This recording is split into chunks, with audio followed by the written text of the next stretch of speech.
tonight on BBC One. At 7 o'clock, Tomorrow's World includes a look at the dangers of driving. Barry, I've commandeered a vehicle.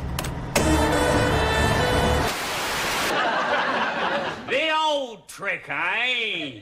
Eat the telly before I get a chance to nick you. It's a toaster? Charlie, you have been defeated. Surrender. You have failed. Insufficient data. Nazi ain't got no humanity. They're the foot soldiers of a Jew-hating, mass-murdering maniac, and they need to be destroyed.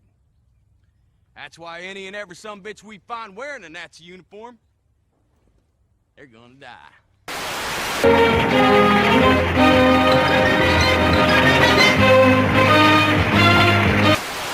Is this world protected?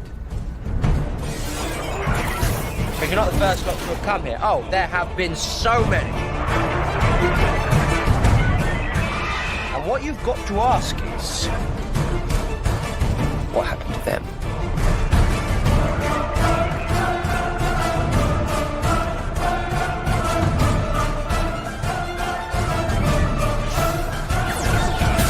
Hello. I'm the doctor.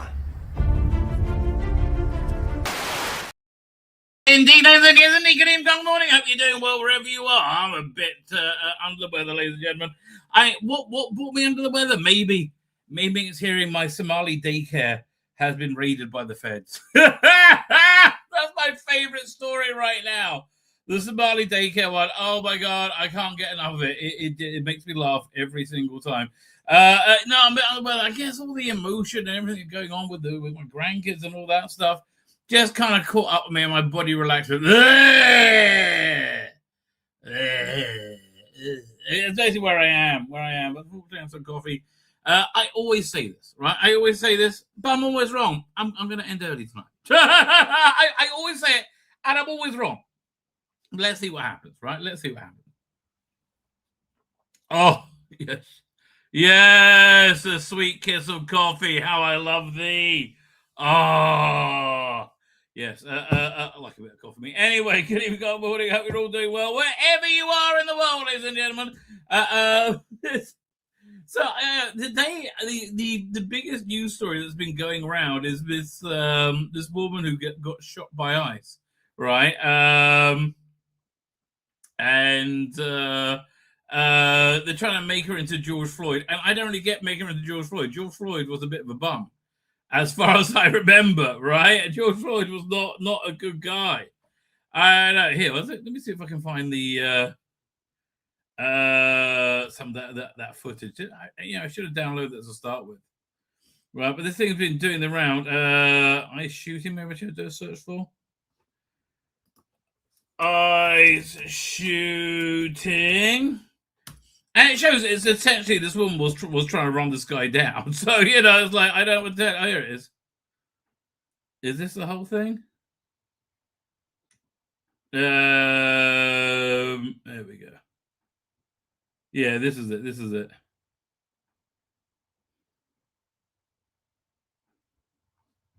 There we go. So, more information has come out since this went down. This was yesterday, apparently. Yesterday evening. Video file, doing. So more information has come out since this has gone down. Apparently, this was all staged. It was a staged thing and it went awry, right? It's a staged thing to make like a leftist clip, and it went awry. But here, let me show it to you. And it was staged by the woman who was right. Okay, so you see this car is blocking traffic, blocking ICE. Yeah, no, we want to keep a Somali rapist. Right. Now, the woman filming is the wife of the woman in the car. So the police drive up. And ICE get out. Now, why are they wearing masks, right? I think it's worth mentioning why they wear masks. Because they're fighting a sea of rabid, insane leftists who want to find out who they are and rape and murder and torch their homes. Right? It's like the same reason Batman has to wear a mask. Yeah, get out the car, says. Now watch up. There's another. She pulls the car back to aim at one of the ICE agents, of the guy who eventually shoots her. Right. Here, see that? You can just see. You can just see now. Oh, I wish I could draw on this. Okay, you see the guy leading into the car, right? With the his mask on, right? Saying, "Get out of the car, open the door." She moves, and there's another ICE agent in front, not in front of the car right now, but she redirects the car to aim aim at him. Oh! See, look there, that's what she did. She redirects the car to aim at that. He's the one who's going to shoot her, right? No! And suddenly her wheels start spinning. She's aiming a car at her. He pulls out his weapon and fires. Shame! Shame! Oh my fucking god! Yeah, the person saying shame didn't realize FAFO, baby. Right? That's really what happened. What the fuck? What the fuck? You just fucking... What the fuck did you do? He killed your wife. And it's totally your fault. You are fucking criminals! You're fucking criminals! She doesn't realize her wife's dead yet. What the fuck? What the fuck? What the actual fuck? Yeah, no. This is what happens when you aim your car. She was gonna like try and run over. I know she'd kill, but like they're trying to make a video. You are fucking insane!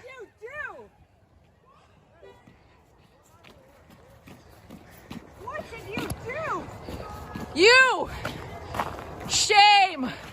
Shame! Shame! Shame!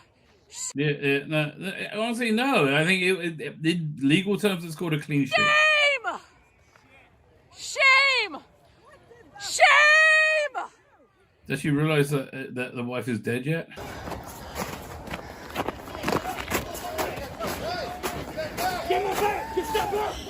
Okay. Dude, you shot her! I'm trying to help! No! No, you're not. You're not trying to help. You fucking shot someone in the fucking face!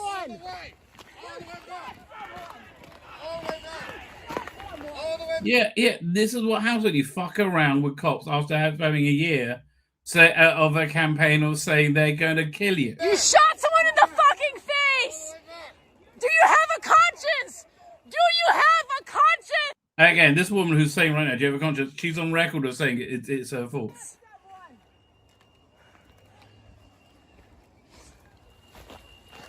Don't let the murderer leave! Don't let the murderer leave! Yeah, darling, you're the murderer. You guys are the fucking criminals! You don't get to tell us what to do! Fucking Yeah, actually you do. You do. Criminals! Don't let him leave! Don't let him leave! Why? Because to give him accommodation? Now, look, was it necessary to shoot this lady? No, it clearly went south, right? It's like it went south. But this is what happens when things go south with guns. Pussy motherfuckers, man. No! Get the fuck out of our neighborhood!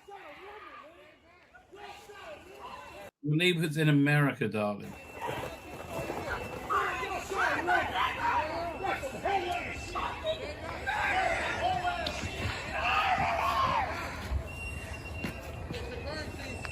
Yeah, it's a fucking crime! We fucking know it!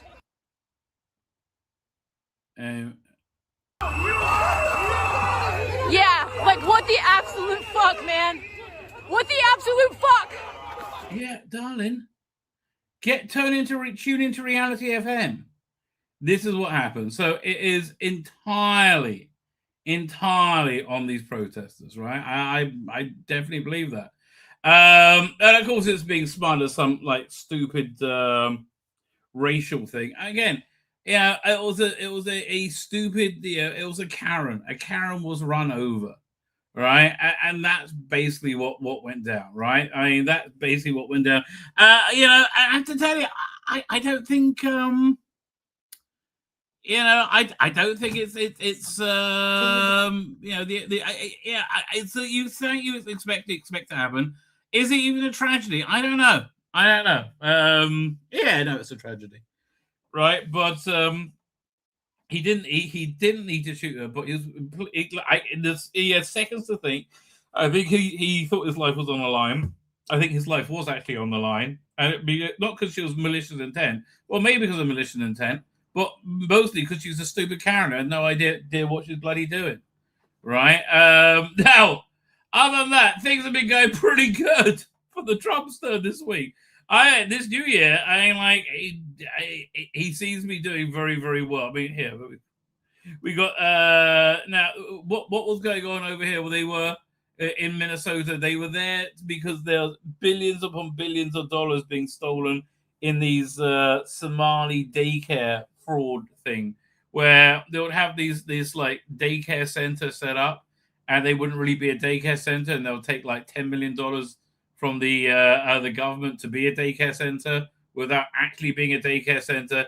And it was done like, with absolutely no intelligence or subtlety whatsoever. How it went on so long, I don't know. But it does go some way to explain why the senator from Minnesota, Ilhan Omar, her net worth went up in the last 2 years, $30 million. From like $5,000 to $2 million, $30 million, like a lot, right? A lot. So I think they're all in on the take, because then they donate that money back to the same politicians, right? I think they're all really fucked. So that's why they're all screaming. They're trying to make this into George Floyd 2.0. This is fantastic, though. This is the daycare center now. And who gave you permission? My boy Tampon Tim, aka the fraud father, gave us the green to open this here quality leering daycare. So we ran with it. The rest is history. You realize the sign? It spells learning, not leering. Well, this is the first thing the children learn.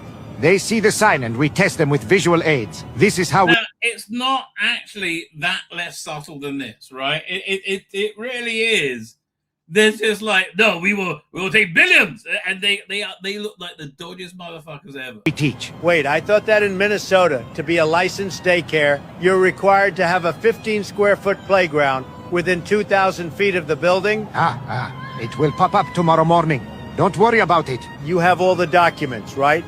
There was a break-in, and they stole the documents, unfortunately. How did they get in? Well, they broke in through the wall. It was behind the water heater. Okay, where are the kids, though? I didn't see any kids. Because it is not our business hour right now. It was easier to capture the leader of Venezuela than it was to find a kid in these daycares. What? Freakishly true. What? So you're saying there's nothing fraudulent happening here? There is no fraud. Wallahi la'azim. Zero fraud here. Tell him, baby. Yeah, I understand fraud is bad. Abdi, you cheated on me? I'm telling Mom. No, Ilhan, baby, don't do this. Don't tell our mom. Wow, a bunch of garbage. Look at me. Pretty much. This was even more accurate, right? They were stolen from the daycare. Yes. Every single one. Yeah, again, it's not much more. This is not exaggerated. The only thing is, this guy was wearing like $2,000 glasses frames when he gave this statement. We don't know where they went. Everything is fine, totally fine, nothing wrong, really. Just say it. Don't mess it up. We good? We good? You're saying all the children are missing from the daycare?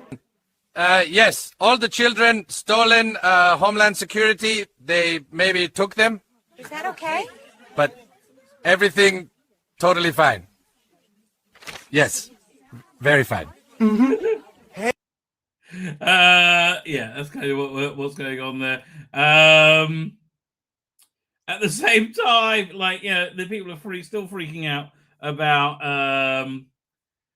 I would say a kind of significant shift in geopolitics, where we're moving from tacit power to actual kinetic power, right? Why have middle managers taken over the world, right? Why have the meek inherited the earth?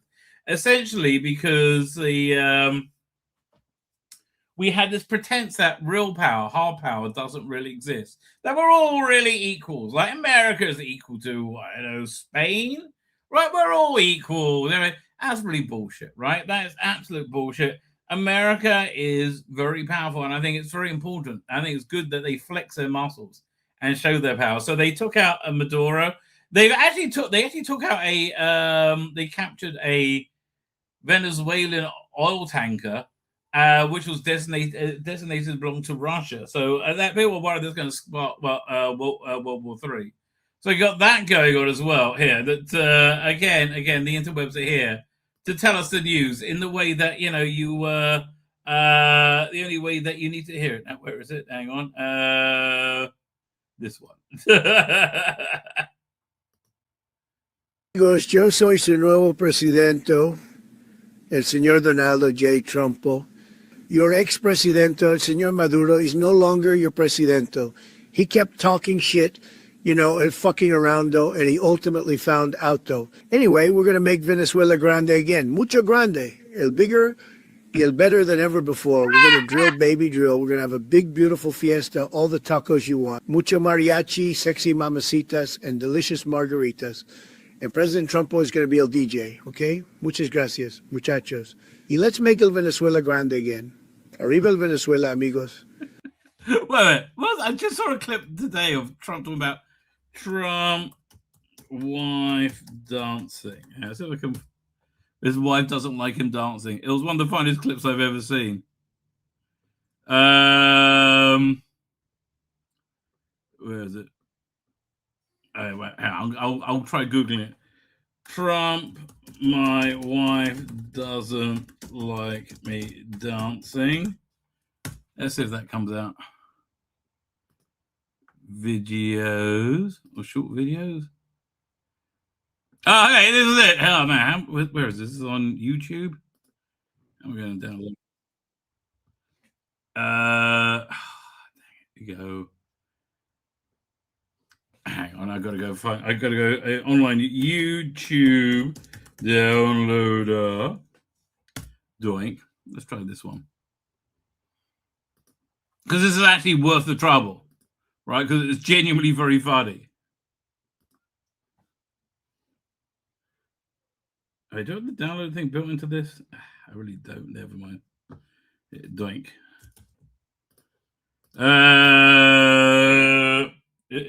Is this working? That might actually be working.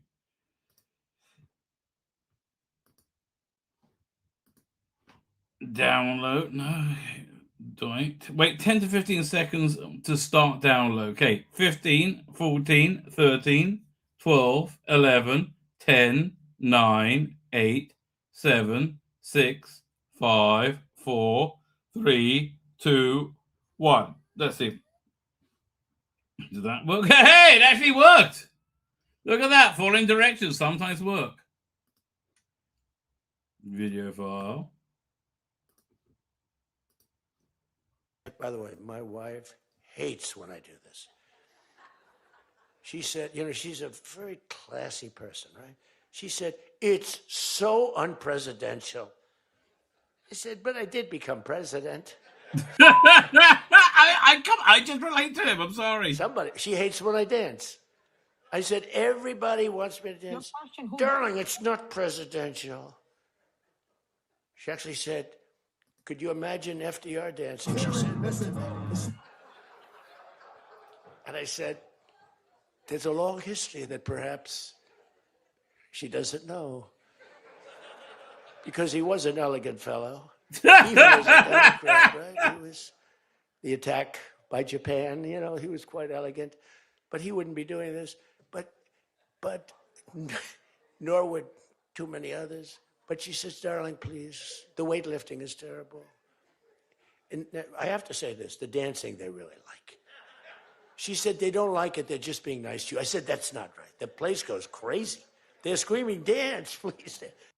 Again, I have to agree with the chancellor over there. But he became president in a weird way. By the way, here's actual footage of Maduro being captured. It's just been released, right? It's what you hear it, listen. It's what you hear it, listen. We're here. Let's get him. X gon' give it to you. What? Wait for you to get it on your own. X go deliver to you. Knock, knock, open up the door, it's real. With the non-stop pop out and stainless steel. Go hard, getting busy with it. I love this is who JD Vance has become now online. Like, they just totally honed it. But I got such a good heart that I make the mother wonder if you did. Yes, of course. Cunts across the world were not happy by this, right? Which cunt is bigger than Roger Waters? What a total cunt he is. Stunned by this savage act of aggression. I'm bummed he's still alive. Oh, savage act of aggression. What about when Obama assassinated, killed Osama bin Laden? From the Empire of the United States of America on our brothers and sisters and comrades in Venezuela. The Venezuelans are doing backflips with happiness, you dumb fuck. That great and wonderful expression of the Bolivarian Revolution.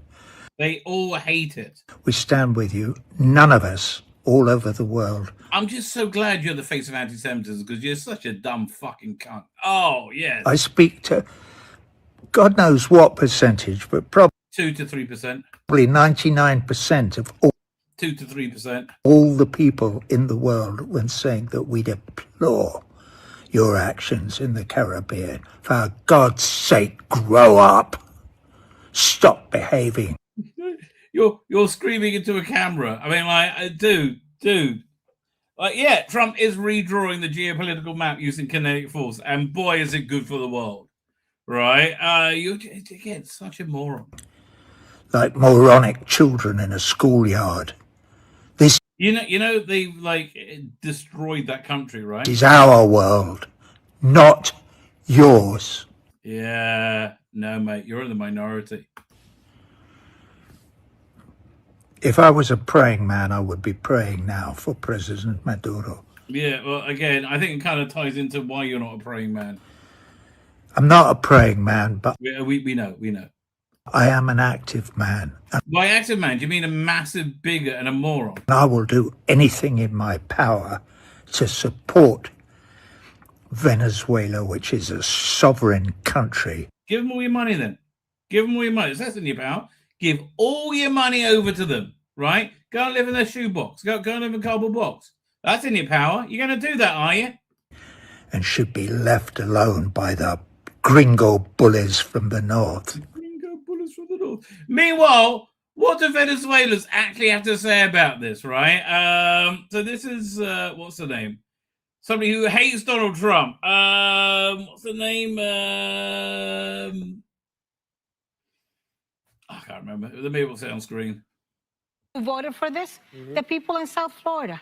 The Venezuelan community, the Cuban American community, the Nicaraguan American community voted for this. And for us, this is a very, very happy day when we see... Again, this woman hates Donald Trump with every fiber of her being. Anna Navarro, that's who she is, hates, like, just can't stand him, right? It makes her come out in hives, right? She like, again, has spent the last, how many years? 8 years screaming that he's a fascist, right? Now he's a good guy. A dictator who has been part of oppressing and abusing the Venezuelan people for 25 years. When we see him in handcuffs and held to some sort of accountability, it brought me to tears. It brought me great joy. And, you know, I live in South Florida. But are you okay? I mean, like I used to live in South Florida, and it was around the 2000s, right? And I remember when all the like tons of Venezuelan Jews fled Venezuela, right? Because they knew it wasn't safe for them anymore. With the way that it was done. But you can, I think both things can be true. Okay. I think you can criticize and ask questions and have concerns about the way it was done. And I'm very happy with the way it was done. What this means in the future. Right. And I think you can still celebrate that this murderous, corrupt, sadistic son of a bitch is out of Venezuela. Yeah. Because I mean, he has... I think there's 8 million Venezuelan exiles all over the world. People have fled from this man's tyrannical rule. So for me... So, yeah, I mean, that is a strong, you know... all right, again, that woman hates Donald Trump with every fiber of her being. Where do we go to next? But back in England, right? Back in England, we have Leanne. Now, Leanne, I'm not really the biggest fan of, because he did a very personal attack against Rupert Lowe, which I felt was very, very unnecessary. But he's also quite funny. So he was talking about what a shit show the BBC are, and oh boy, you can't deny it. Under your chairship, now I must know a different BBC from most MPs in this place today, because the BBC is a service that people are forced to pay for, even if they don't use it. It's not fair. And people, Dan does not pay for the BBC, and has done for years. People even go to prison for not paying the fine. And it's normally the people that do go to prison for not paying the fine are young, single mothers.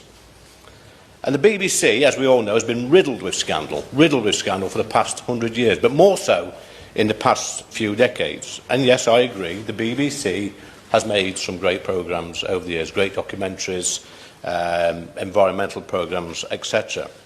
But they've also... But everything they do now is shit, right? Everything the BBC does now is pure, total, unrelenting shit, right? They say The Traitors is good, but I've never seen it. Produced a whole raft of dodgy TV personalities, which probably nobody will mention in this room. Well, I tell you what, they do mention it outside in the real world. Personalities such as Jimmy Savile, Hugh Edwards, Chris Denning, Jonathan King, Chris Langham, Stuart Hall, Rolf Harris, Philip Schofield, a whole raft of perverts. And I think, yeah, he's pretty much right. A whole raft of perverts. That have stalked the corridors of the BBC. And none of these here will talk about this. Not one of them. And mark my words, Miss Harris, there are still these creatures stalking the corridors of the BBC. Yeah, BBC is wall-to-wall perverts. What again? Why do you think their weird, perverted, queer Doctor Who was something they cherish so highly? Right? Because they're all fucking... But they couldn't work out that having overt fringe sexuality as a core of a family, children's and family program, right, was a bad idea because they're all fucking perverts. And in the future, their names will come out. We'll come back to this. Would you like to intervene? No, I thought not. Look at what they've done. I'll have no chanting from a sedentary petition, please. Lee Anderson. Thank you, Miss Harris. Look what they did to Cliff Richard. Filmed a and you know why they could have written? Because he's a Christian. Raid on his house, an innocent man. Look what they did to Princess Diana. Look what they did to Donald Trump, our closest ally. Bob Villan on the stage shouting, "Death, death to the IDF." And what about the Gaza documentaries? And what about the honourable member for Clacton? Dodgy reporting on his bank accounts. The list goes on and on, Miss Harris. I will give way on that point, yeah. Tom Rutland. Mentions bank accounts. Would he like to declare how much he has received in earnings from another broadcast media channel in the past year in his register of interests? I'm quite happy. How does that detract from anything he just said? Happy to declare that. It's on my register of interests. It's £100,000 a year, and it's probably more than the honourable member will ever get paid for appearing on TV. That's if he gets paid anything at all. That's a good comeback. Anyway, I'm not paying my licence fee. I've not paid it for about 10 years. I'm not paying to subsidise the pensions of people like Hugh Edwards. Now, some people in this room, probably all of them, Miss Harris, may think I'm being a little bit unfair on the BBC. I can't think you can be unfair enough to them. But I'd like anybody in this room, get on your phones right now and provide evidence of another broadcaster that has been riddled with as many scandals as the BBC. Good luck. People should not be forced to pay for a service that they don't use. Yes, they still make some great programmes, but it should be a subscription service. I'll give way. Good on you, Lee Harris. Apparently, even the dinosaur John Cleese, right? Maybe seeing the light, right? Look at this tweet's hilarious. His tweet saying, BBC reporters instructed to blame Israel for Gaza hunger. Yeah, it was entirely created by Hamas, right? But no, they had their lackeys in the media, the BBC do it. A leaked BBC memo told staff that the argument over how much aid is crossing Gaza is irrelevant, instructing them to blame Israel regardless of the facts. The BBC doesn't conduct journalism; it conducts propaganda. John Cleese said, "If this is true, heads must roll." It is true. Heads will not roll. There's only Jews. The heads of the department, that is. No. Nothing's going to happen to them, right? Nothing is going to happen to them. And that's like the weird upside down world we live in now. But I think nothing really says more about what we are fighting against in this weird culture war than this thing that's caught on video, right? Which I think just says it all, baby. Yeah, we're in a woman's bathroom where a man is clearly masturbating in there. Well, that's just like what all women do in women's bathroom. I mean, look at the poor woman. Like, no wonder he's having a wank. This is his sexual fantasy.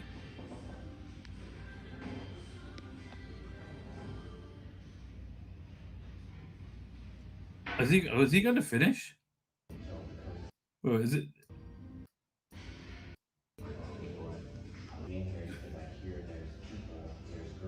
The confrontation. Oh, I didn't know there was this bit.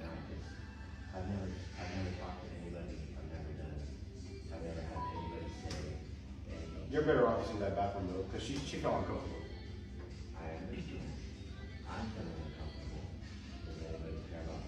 I hear like the real passive voice. It's always a sign of someone's crazy. Really comfortable touching your shit.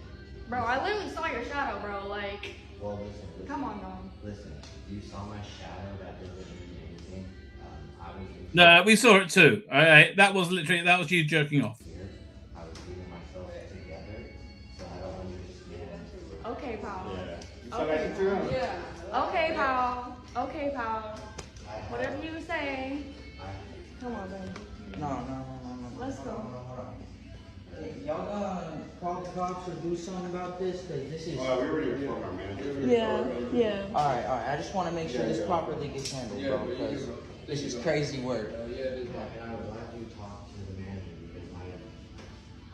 Is this going any longer? Doesn't matter if you're allowed to be in here. You're not allowed to fucking jerk off in here, bro. That is so fucking weird. Bro, we have it on video. Video fucking proof. Are you allowed to video people in the stall? No. So why are you... It doesn't fucking matter. You are a male in the fucking female bathroom jerking your fucking penis, bro. I'm a transgender. It does not fucking matter. You have a fucking penis and you are jerking off in the female bathroom.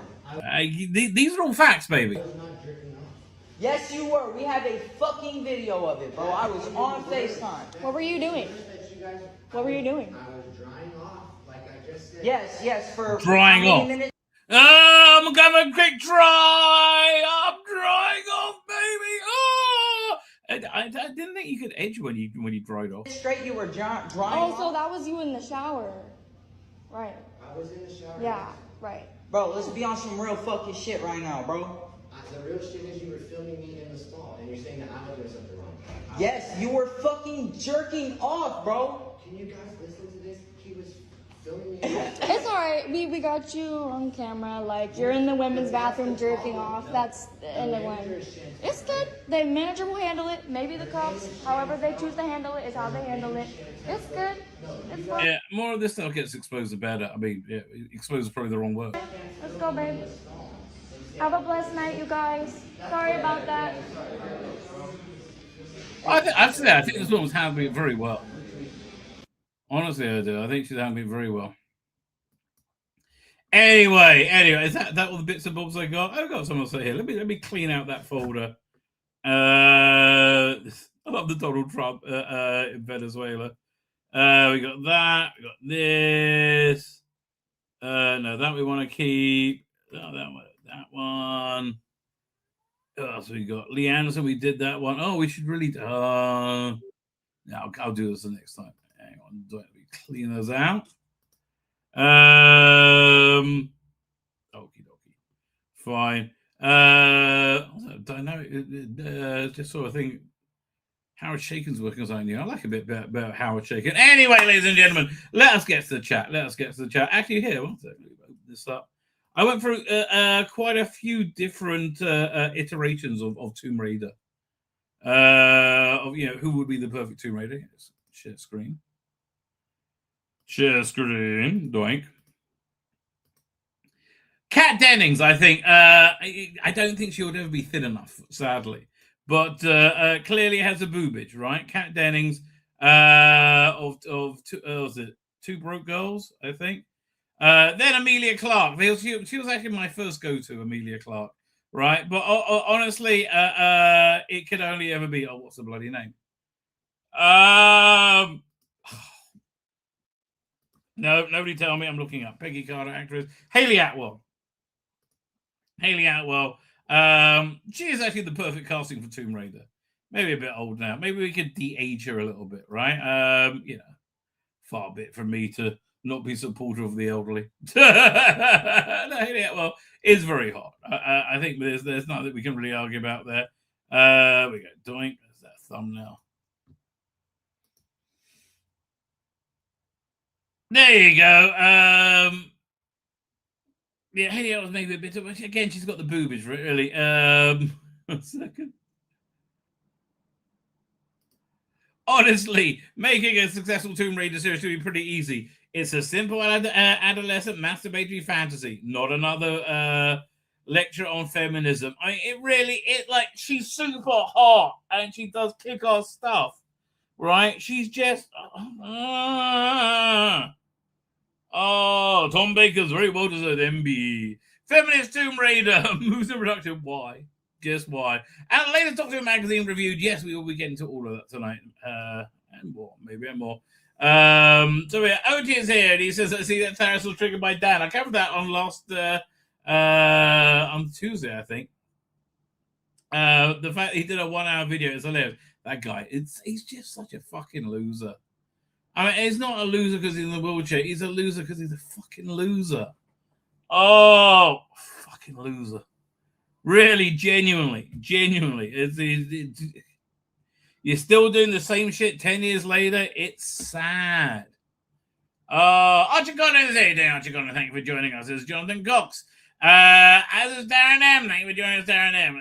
Lonnie's here. Lonnie, there's no sign of your book yet. I keep asking my wife if we got a note from the a text or WhatsApp from the post office, but no, nothing. Apparently, Bibi Netanyahu was here today, or maybe he was here today because my little town has grown into being a medium-sized town or something like that, right? I already know. Darren the Funky Evans is here. I think Funky 46 is Darren the Funky Evans. I don't know. Who knows what their stream? Shot somebody who was aiming what is considered a deadly weapon. Yes, exactly. A car is a deadly weapon, right? FAFO says Lonnie. It's 100% what it is. The Synth Dimension is here. How you doing, sir? Thank you for joining us. We got trying to be fair to the that woman. She is reacting in the heat at the moment. Lotus Eaters covered this earlier. Who's acting in the I think the woman in the heat at the moment, I think this was a video clip they tried to make, right? And it went south, right? Because they're fucking stupid. Honestly, people who block the roads and stuff when they protest, I think you should be able to run over them, right? I think once you run over one and it's fine, then that's just what then it'll stop happening, right? Yeah, the Leering centers. So fucking he was wearing 25,000 K glasses. Really, that's pretty bad. BD Rich is here. BD Rich, thank you for joining us. I see George Bush Jr. and Tony Blair are still out of prison. It's a sad. I think Jeb Bush is also should be inside as well. Honestly, they all should be. For goodness sake, they're also fucking criminals. All these politicians are fucking criminals. That's why I hate Donald Trump. Question. I'm writing at the moment, and I'm wondering if a virus in the future could be started with either an infected plankton contaminating the water undetected or with radiation. Well, I guess so. I ask Grok. That's the thing you ask ChatGPT or Grok. Right? Yeah, they don't know. I have to say, I am finding AI that in that respect very, very useful in the modern age. Right? Whenever I'm working on a website or something and I'm trying to get something to work on Like there's a thing called WordPress you build websites out of, and then they always got all these different templates you plug into them called themes, and all these themes have different functionalities. They all work in a slightly different way. So let's say you want to change the font on the heading over here. Instead of going through their reams of documentation, I just ask Grok, and Grok just tells me what to do. Right? I'm like, well, okay then. There was a brilliant South Park recently where the school counselor became an ice agent. Yeah, unfortunately, I completely was not watching South Park because it just like it was so unhinged anti-Trump. I'm like, oh, give it a bloody rest, right? Genuinely give it a rest. It's just like it's old and tired now. It just is. And the great thing about Trump now at the moment, he just couldn't give a fuck. Right? He could not give a fuck about anything. And I honestly think it's better for it. Right? I love the invasion of Venezuela. Right? I do. I love that they're swarming Minnesota. Right? And they, man, mark my words, this fraud thing is going to go everywhere. Right? It's going to be crazy. Archie Gordon says exactly the same thing about South Park. Yeah, I gave up. It's a shame. Where am I up to? So what George Bush Jr. and Tony Blair did was illegal. Yeah, they don't care. All they care about is Trump, right?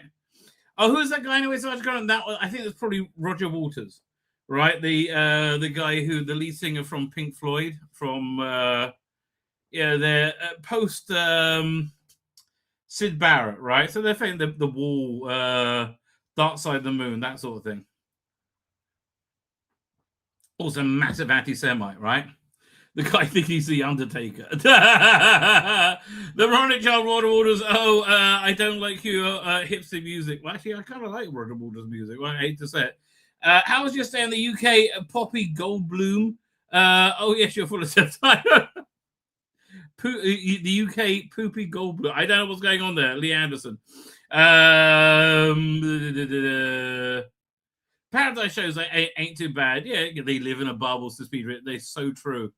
So true. John Cleese is a flip-flop as a speedy rich. Unfortunately, he is, right? We're still waiting for Gordon Gopher to speak about what happened with Philip Schofield in the broom closet. I think he had his hand up his ass. That's all I'm saying. I think he had a hand up his ass. About the only BBC I watch, even if there was a DIP special, I worked out. I don't know what DIP is. Dancing in? No, I don't know. They've gone 100% Elliot Carver. If you don't know who that is, that's the villain from the second Brosnan Bond movies, Tomorrow Never Dies. Right? Yes. I'm up to imagine Nicola Bryant's like, I did, but she's too old. Yeah, and Sophie Turner can't act as Peter. Yeah, she's got no boobs and can't act. Other than that, she's perfect for Laura Croft. Right? She's got no boobs, no figure, and can't act. Right? And is a feminist. Oh, fuck me. Really? Really? I mean, Millie Gibson. That's your perfect Laura bloody Croft right there. Are you out of your mind? Got boobs and can act. I mean, like, she's got that right figure. She needs to be a bit taller. Angelina Jolie was there. I got another thing that was about maybe check with her. I don't know. It's the weirdest thing. I asked him. That's my wife. But Peter says, I hear Will Byers is a bit homosexual. Oh, fuck off. His coming out speech was longer than the capture of Maduro.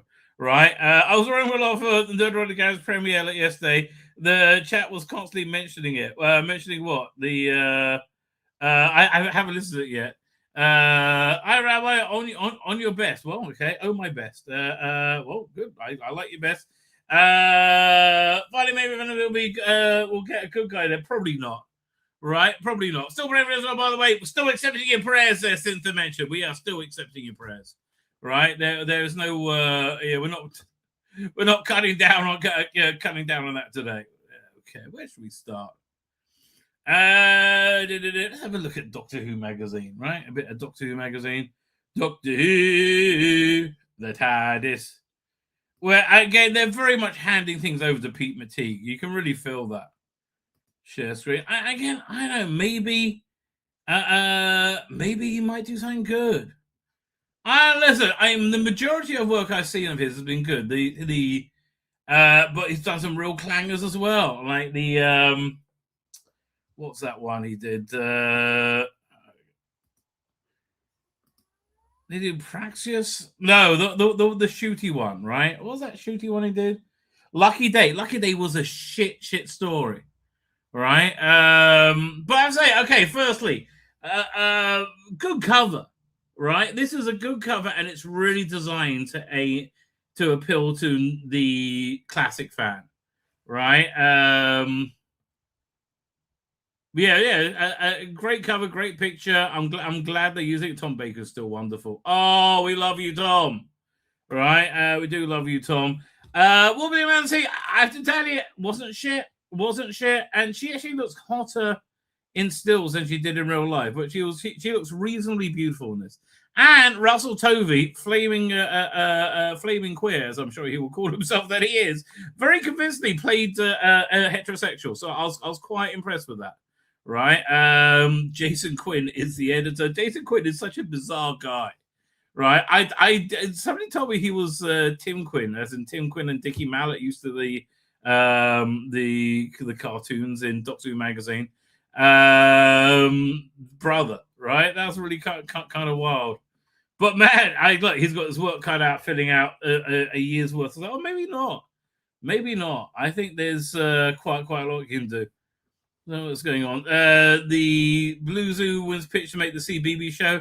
Again, I can't imagine this is going to be interesting in any way whatsoever. What's this? You Are River Song, Storm Cage, a River Song adventure by Alex Kingston. She's really writing it. What's it? The Tangled Fortune of the Professor song. Take a new twist and choose your own adventure. Tell from BBC Books, written by Alex Kingston, 302-page hardback.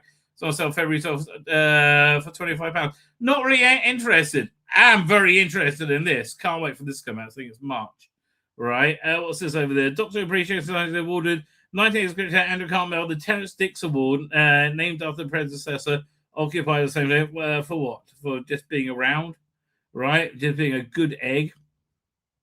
So this really doesn't interest me at all. The new unit series, unit eras. I don't really like the 4 individual stories. I think it's better when they build it up.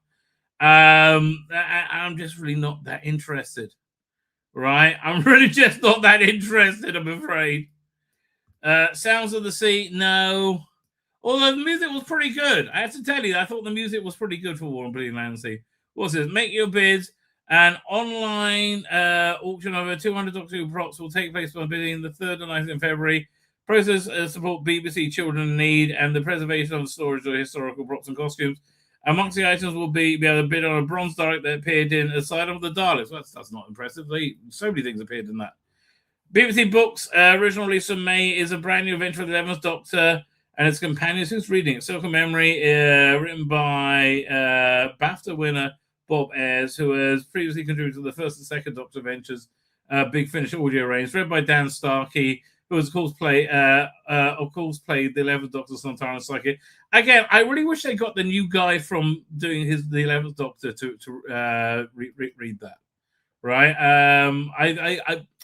I'm kind of intrigued by that their 11th Doctor Adventures, but I just the writers on it just didn't fill me with confidence at all.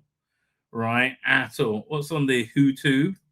Rostover and Jeremy gush about the war between the land and sea on this morning. Again, it wasn't bad. An illuminating chat with Toto Peter Capaldi and Half the Picture podcast. I heard that's very good.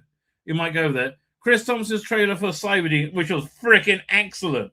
Right? Absolutely excellent. A War Doctor box set for Big Finish. Really, it was probably one of the best things they did that year. Absolutely excellent. Meanwhile, director on Anthony Lamb's radar for the first episode of the charming new animated series. I can't remember what it's called. Fan favorite director Rachel Talley explains her techniques when shooting various TARDIS sets. Right? Okay. Anything interesting in the letters? Not really.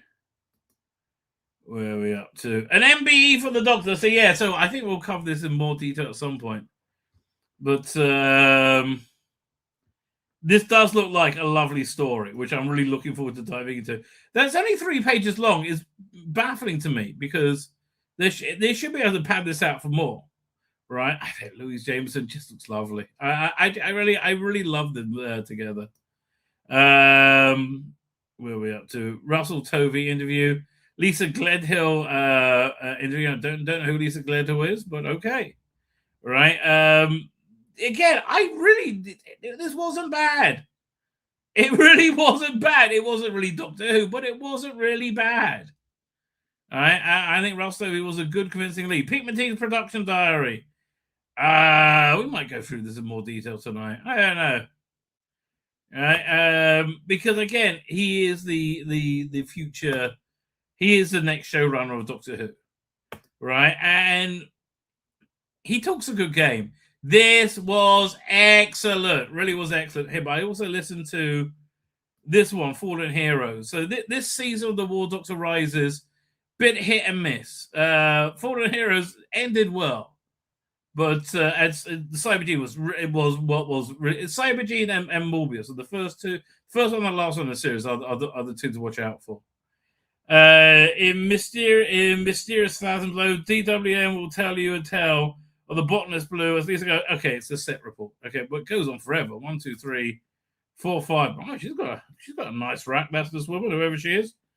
7, 9, 11. 13, 14 pages long. Blimey. Again, it wasn't bad. I'm not really that interested. I'm more interested in Doctor Who. Let's see what we will go over these New Year's resolutions. See what she says. What's Beth Axford resolution? And Beth Axford is just the archetypal modern fan who are just awful. No regrets, no tears, no anxieties. Let it all go. Whatever you're carrying with you, you don't need it anymore. Seriously, what happened in 2025 is over now. Every year, this is actually good advice.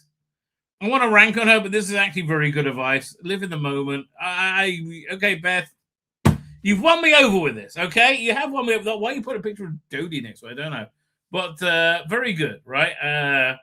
But is it serving you? The first Doctor left his granddaughter Susan on Earth in the 22nd century to begin a new life. But what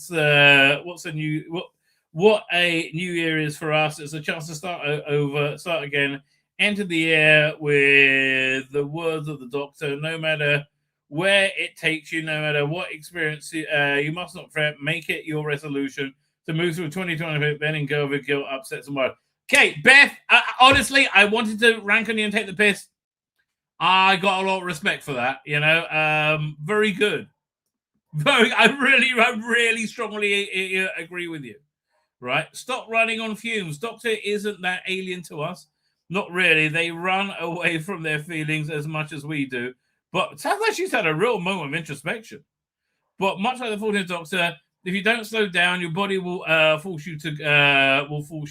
Many of us run from place to place and work all the time. If you're feeling burnt out, it takes some time to rest. When you make time for yourself, you're giving yourself your future self energy for more love, adventures, and fun. Maybe you just need a good cry like 50s Doctor. Well, I agree with you up until the last sentence, Beth. Okay, I think look after yourself. Tell you, Beth, you're doing well. Take a banana to the party. Beth, I don't really go to those sort of parties. I'm an old guy now. Right? Unlike the Doctor, we only have one body. We should try our best to take care of it. Okay, she has had a real life change. Most people enter a new year with health goals, but you only need to make small changes to see big benefits. This is true. Whether you're nourishing yourself before face off with the Daleks or fueling your body for bi-generation, make it resolute to add a bit more fruit and veg a day, from decorative celery to world-saving satsuma. Everyone loves a satsuma. Benefit you think eating healthy will stop. I mean, again, she's had a real moment of introspection. Okay, I'm really quite impressed. The Doctor advice is rarely wrong. And never ever eat pears. I'm not really a big pear fan. Always look after your inner child. Yeah, but if you're like me, I let my inner child become me. Right? Let it take over. The Doctor once said, "There's no point being grown up if you can't be childish sometimes." This is why I love Doctor Who. This is why I love Doctor Who. But the trouble is, it's very enticing, and you want to be childish all the time. So add more play into your life. One could argue that being a fan of Doctor Who is constantly feeding your inner child. Yes. But many of us don't have enough fun. Okay, Beth, mate, I don't know if you're straight, I don't know if you're gay, whatever.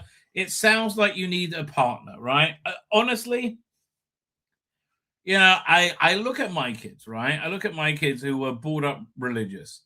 And my two boys who are married now, I'm almost positive they were virgins when they got married, both of them, right? And I see how happy they are and how great their lives are. And their lives are really together, right? Especially my younger son, like he's actually married his first girlfriend, right? And he's so in love with her. It's beautiful, right? It really is beautiful. It sounds like you might need somebody like that in your life, Beth, right? Somebody to put you first. It sounds like you might need somebody to have fun with. Again, I don't know you at all. I walked into this article not liking you, and you've won me over a lot so far, so you're doing good, darling. All right. What would our favorite TARDIS traveler do? Explore, create, play. Maybe it's even it's action figures. Maybe it's cosplay. Maybe it's dancing around your living room. There's always a twist at the end. Oh, there never has been a twist at the end. Whatever you choose, your inner child will thank you. Not sure how much I agree with that. I always like to dress for the occasion. With a fashion sense is more the Doctor Master Companion, making effort to dress up for adventures can really turn your mood around. Okay, darling, you're a girl, right? You're a relatively young girl. I'm an old man, right? I put clothes on and I don't really give a shit, right? How old is it? Let me look her up on Twitter. We go doing x.com. Like, I think she's in her 20s. Beth Axe. How do I pronounce this? Axford, right? 1 second, look at that.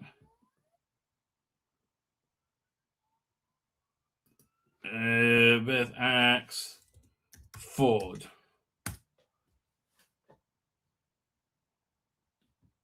Okay, fine. I just got like porn. I know. Why is there porn on Twitter? It really kind of annoys me. Okay, so she looks like she's in her mid-20s to me, right? And the timeline isn't like Trump, Nigel Farage, Trump. It's actually Doctor Who. Okay, good for her. I mean, she's part of this podcast. I imagine it's like I would disagree with many of her opinions. But Beth, darling, okay, look, okay, it's good advice if you're a young girl, but I'm not a young bloody girl, okay? I'm an old fart. But there we go, fine. Okay, yeah. Dress for the job you want to have. I think it's a good idea. You'll feel able to attack anything wearing water. Okay, fine. Take time to enjoy the little things in life. Okay, also good advice. When was the last time you took pleasure in smelling flower, watching a sunset, or eating a well-prepared meal? Well, pretty much when I do all of this. Last night, in fact, I had a very nice, well-prepared meal. Becoming more connected with the world around you can make all the difference in our lives. The Doctor is just excited. Okay, this sounds like somebody who was a obnoxiously, obsessively woke fan who has just collapsed all around her. Right, that's exactly who she sounds like. Which maybe she is, right? Maybe she is like reevaluating her whole worldview, seeing as everything has just completely collapsed. Seeing the beauty in everything is one of the biggest lessons you can take from the show like Doctor Who. Why not resolve to cook from scratch more often? I do. Or take time each day to be in nature or watch the sunrise. Again, I'm an old guy. I just do this normally. Right? That's yeah, but you're right. Take time to smell the roses. That's a good idea. Run. I don't do this so much, right? Honestly, you never know when you might need to dart away from a Slitheen or escape a robot. Yeah, okay, now you're just filling up column inches. Or a robot yeti. If there's one thing Doctor and friends can do, it's running. Running away from danger, running towards adventure, or running. Okay, this is stupid. Okay, fine. You've run out of steam at this point. Follow improbable dreams. Well, I agree with that advice, but you should also be real and understand improbable dreams probably won't happen because they're improbable, right? That's what makes him improbable. Most of us have some kind of dream-related resolution in our list of the 1st of January, but it's as good a time as any to start. I mean, there's the thing. Dream big, but you've got to work towards it as well, right? It's 1% inspiration, 99% perspiration. It's a really true sentence. All right, Edison said that, I believe.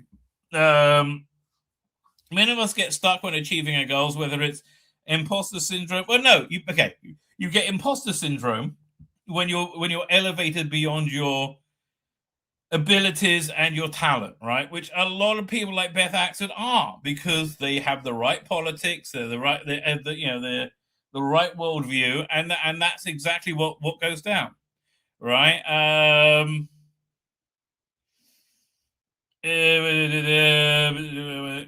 But yeah, that's what imposter syndrome essentially is, right? You're somewhere where you really shouldn't be, right? Although I would say somebody like, what's her name, who did the watch-alongs, who's been doing really quite well. I can't remember her name. She's been hosting the escape room thing on the Blu-rays, and she's been writing some books. I thought that's somebody who really earned their place, right? Genuinely, I think she really earned her place, because again, the watch-alongs were a fantastic idea, and she essentially put it together. I can't remember what her bloody name was. All right. What is her name? And she's absolutely. I interacted with her on Twitter, and she was absolutely lovely. Right. Doctor Who watch-alongs. Do we have?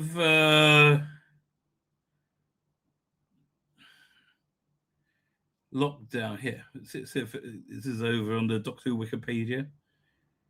Emily Cook. Yeah, Emily Cook, I feel, shouldn't have imposter syndrome. I think she's somebody who really earned her place. Right? Following probable dreams.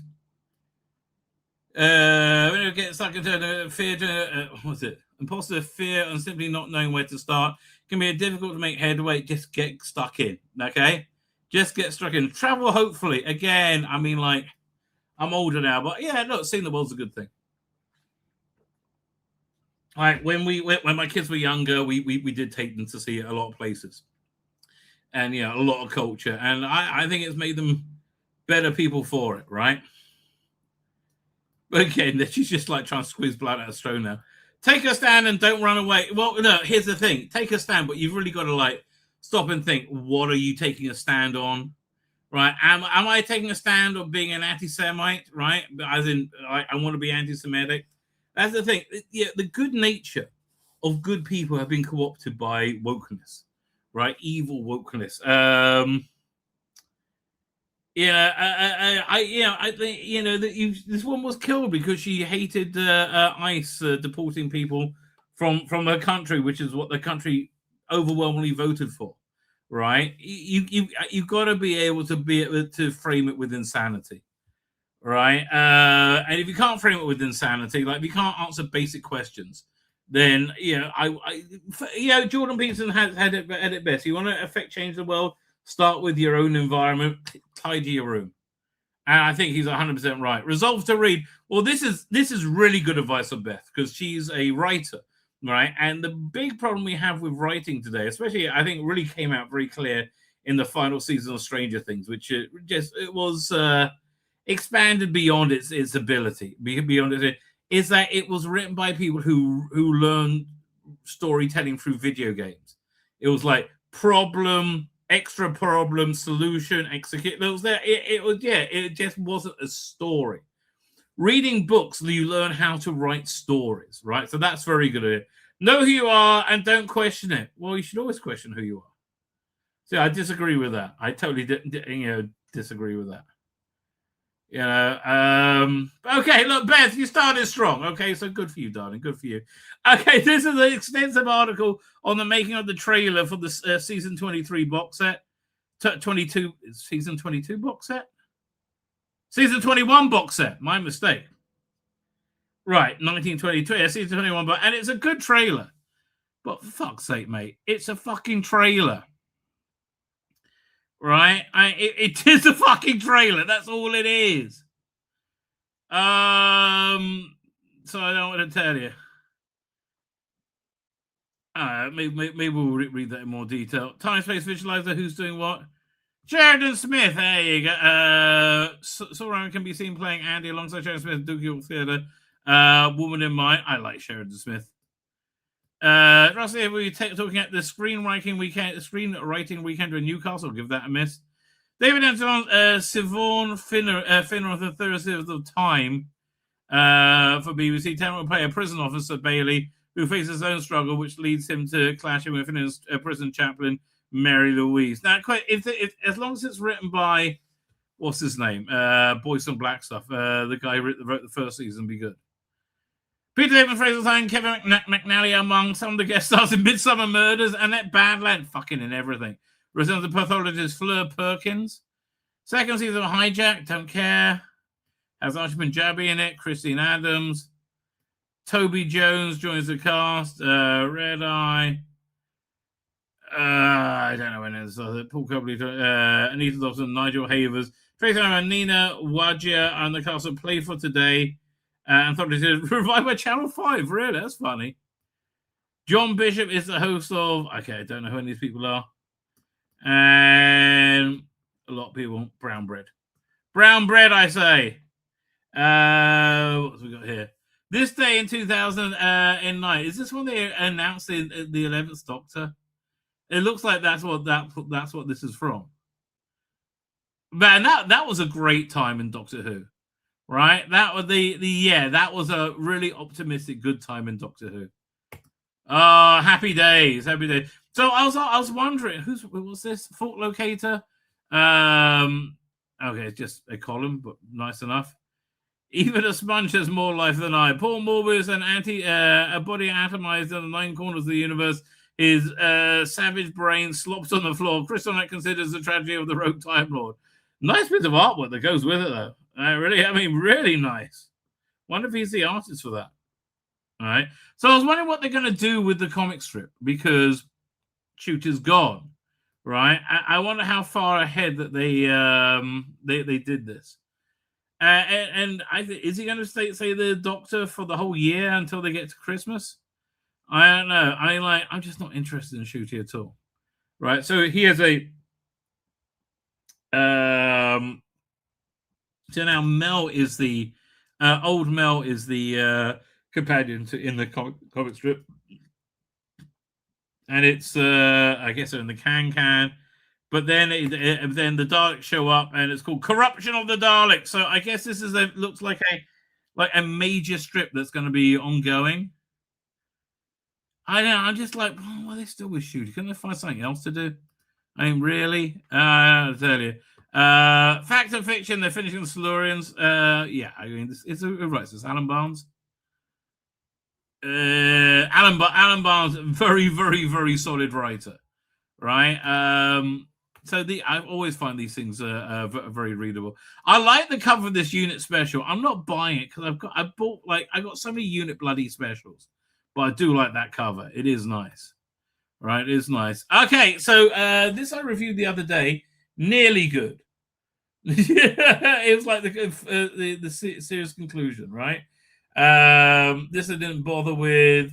This I did. Jodie, fuck off, leave me alone. Cyberdine, fucking excellent. Oh, excellent. And Dalek Eternity. I'm afraid I gave up on Bernie Summerfeld. The soundtracks, okay. And coming next week, again, I'm really annoyed with what they're doing with the David Bradley Doctor. Like, they're essentially imagining if the writers were being employed by BBC in the 1960s, and I'm like, I like their other idea a lot more, right? Their other idea of doing Peter Cushing-esque Doctor, right? This is actually a good thing to buy. It's a reasonable price as well, as I recall. The Sixth Doctor, it's the first season of their missing stories. Most of them are pretty good and worth getting. Jodie, of course, fuck off. No. Stephen Baxter, Cool Ice. Who's reading that? Read by David Troughton. Oh, all these are read by David Troughton, right? David Troughton reading books. This just came out today. I'm not getting it. I hate the unit tower. And I guess next month they're going to be talking all about the season 21 box set, right? I guess that's where they are, right? So I don't know. I think quite a reasonable issue of Doctor Who magazine into my mind. Anyway, that's just what I think, right? That's just what I think. Oh, 1 second. What are we up to? Okay, fine. I'm just let me just try to say this better. Let me know when you. Okay, doink. Well, I need to hit the end stream button there. That was a mistake. Anyway, I'll quickly go through the series. I wonder how much they're charging for it, because I remember it was a reasonable amount of money. It wasn't crazy, right? It wasn't crazy at all. So here they go. This series, Nightmare Fair, is freaking here. Let me pull up Big Finish. Big Finish. Here we go. Oh, Big Finish. Their website always takes so long to open up. Right, but Nightmare Fair, really, really, really solid, right? Really, genuinely solid. Probably one of the best of the missing stories. Mission to Magnus, it's a fair recreation of that story, but it is fucking awful. It is cringe and mad. It is so awful, right? It's so insanely sexist, right? And that's from a very sexist person like myself. The Leviathan isn't bad. But it's kind of like a forgettable story. Hollows of Time is awful, right? They're supposed to have the Master in it, and Chris H. Binmead wrote it, and he's not very good with radio fiction, right? Paradise 5 is excellent. PJ Hammond of Sapphire and Steel fame, right? Really genuine. The point of entry. Again, Point of Song of Manatra and Macross, all of these are okay, right? Now, I think how much are they charging for it? That's the question. It's this month. What are we up to? Was it last month? Oh, maybe it's next month. No, it wasn't last month. Let's try February. I mean, $60 is too much. I'm sorry. No. I'm sorry. $60. I mean, like, how much they charge these individually? Sort by oldest first. Fine. Nightmare Fair, yes. Paradise 5, yes. Everything else, no. Okay, if you want to spend $20, those are the two to do it on, right? Those are the two to do it on. I like this box set a lot. $20 for this. This is really good value. $20 for the second Doctor box set. Very, very good value. Beth Chalmers doesn't really work as the companion over here. The fourth Doctor box set, it's got the one they did instead of the Invasion of Time. They did Invasion Time instead of it, and you can see why they did Invasion Time was a lot better. The Elite is excellent. As in, yeah, this 3-part series, $10 each. Guardians of Prophecy, not bad. But again, in terms of this one, I wouldn't go for $60, right? That's not for me, baby. Not for me. Anyway, that's just what I think, baby. That's what I think. Let's bring in another mind, right, to mind meld with, right? And we can maybe we can join together. Oh, hang on. There you go. We can form contact, right? And we can work out what, don't take that away. We can contact and we can work out what is the truth of all things. And who better do this with an actual royalty? Of course, I'm talking about Birmingham's King of the Geeks, Dan Hadley. How you doing, sir? Hello, mate. It's good to see you. Yeah, I'm thinking about. I'm rethinking my status as royalty of Birmingham. I'm thinking of advocating. Well, you are somewhat the wrong ethnicity for native Birmingham now. Yeah, it's getting that way. How are you? Not too bad at all. We're expecting snowfall at any Oh. moment here in the Oh, Black please, Country, so no. expect more complaining about me. It was actually really. By the way, I was going to ask you, is that Ingrid Pitt, the Hammer actress? Yes, that's all exactly what I was talking about. Have you seen this month's Doctor Who magazine? It is behind me it is on the table behind me over there. I'm having a spring cleaning here, so I'm sort of cleaning things down. But my DWM is safely on the table behind me, waiting I'd to say be perused. very good cover this month. Very good cover. Yeah. And I Yeah, I think have to going into this Doctor Who this year, this might be a good year for Doctor Who magazine if it survives. We're fingers crossed, always fingers crossed for Doctor Who magazine to survive. No matter. I think how there's more critical. chance of Doctor Who magazine surviving than SFX magazine. They're always crying about they're on the brink of Yeah, I think it's more pressing for them because the people who make that I can't remember the name of the company now. I can picture their logo in my head, but they had to stop publishing Total Film because they're all right, and this is the SFX is like right behind that. Yeah. What's kept Doctor Who magazine floating is its US sales. When it got really bad during the Jodie era, once you go below 15, they cancel you, and it stayed. It was 14,000 a month locally, but they sold 2,000 in America, which kept them afloat. Wow! Oh, I didn't realize that. So 14,000 copies.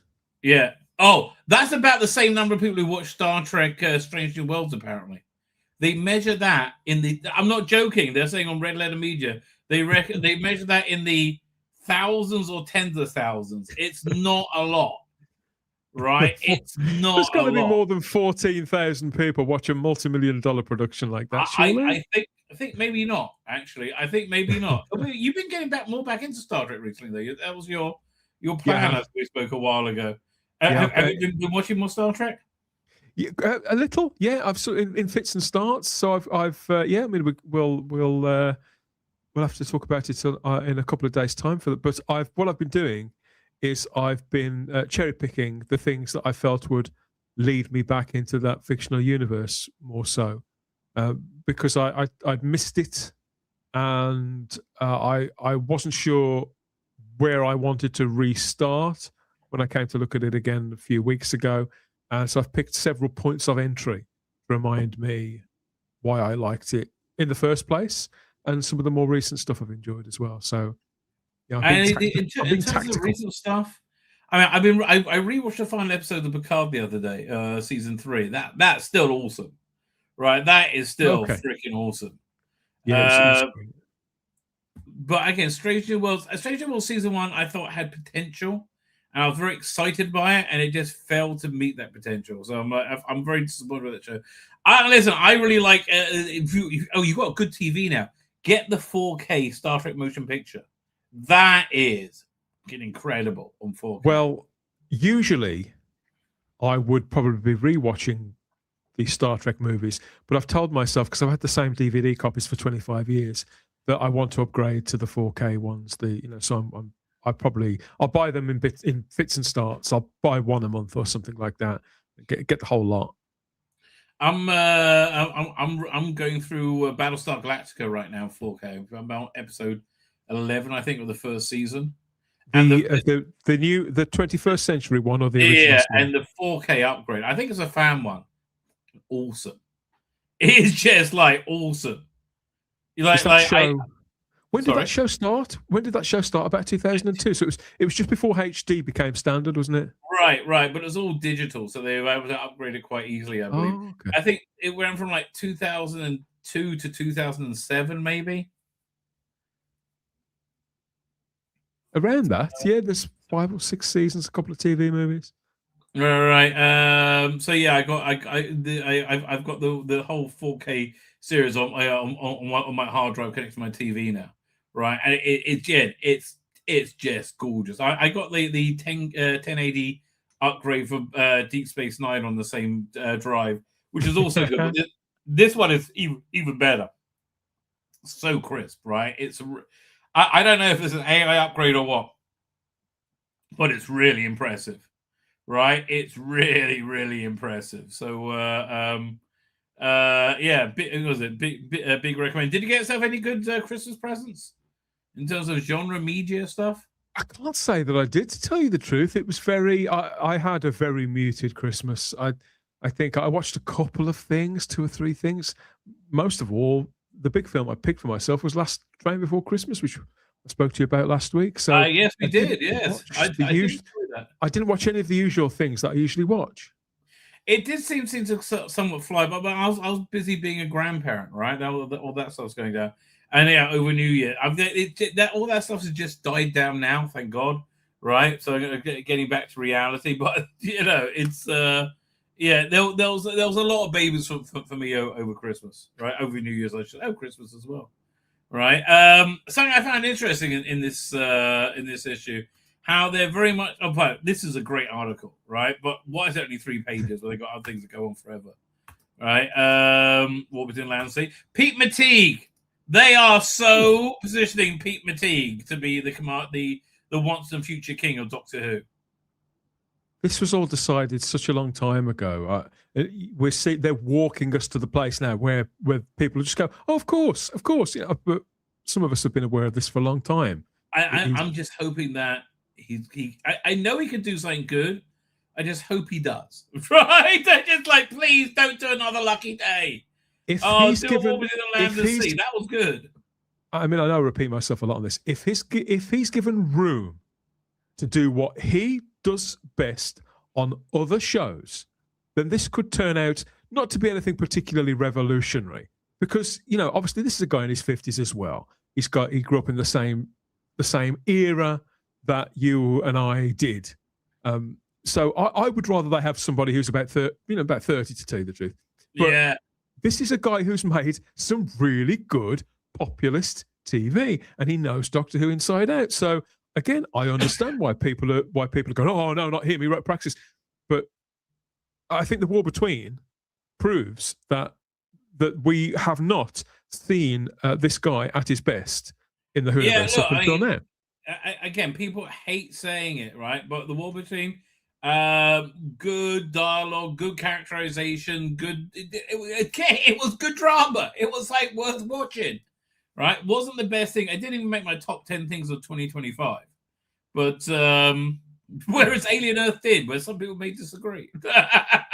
Well, again, I mean, people ask me about the War Between quite a lot.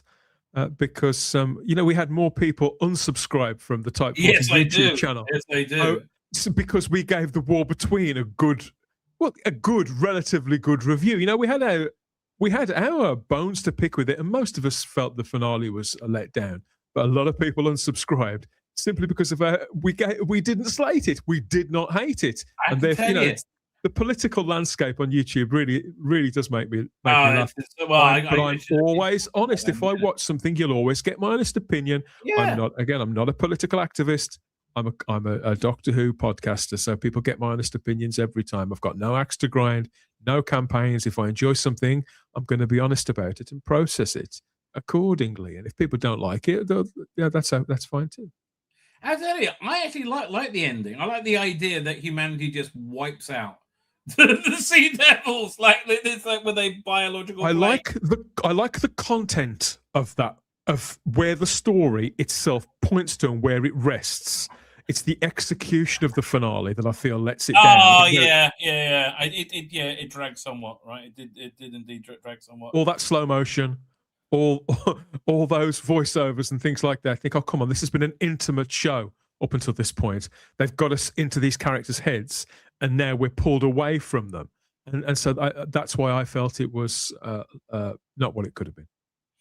Yeah, honestly, I think its biggest success was Doctor Who. It was very. You didn't have to know anything about Doctor Who for it. It really was that. Yeah. And they were able to market it on that as well to people either who didn't watch Doctor Who anymore, or people who would never watch Doctor Who in a million years, or people who just liked some form of running drama on a Sunday evening on a winter's night. Yeah, they successfully multifaceted marketed that show in a way that like I said, I don't watch BBC content, so for all I know they do that with other dramas. So I haven't got a TV license, so I don't know. But they marketed that quite wisely. The big mistake they made was having it so close to Christmas, because by the time it had finished, and when people should have been talking about the finale, they were talking about what was actually on over the Christmas period instead. And the war between was quickly forgotten about. I looked at the ratings for it, and they were decent. They're certainly better than the second season. Nothing to write home about, but nothing to cry into the screen into the window. I really wanted to see what they would look like on the 30-day one, which is when people over the Christmas period, did they catch up on it? Did they pick up on it? Because they might well have done. There was no real buzz though. There was the first couple of weeks, but there wasn't after the finale, because didn't it premiere and then 2 or 3 days later it was Christmas Eve?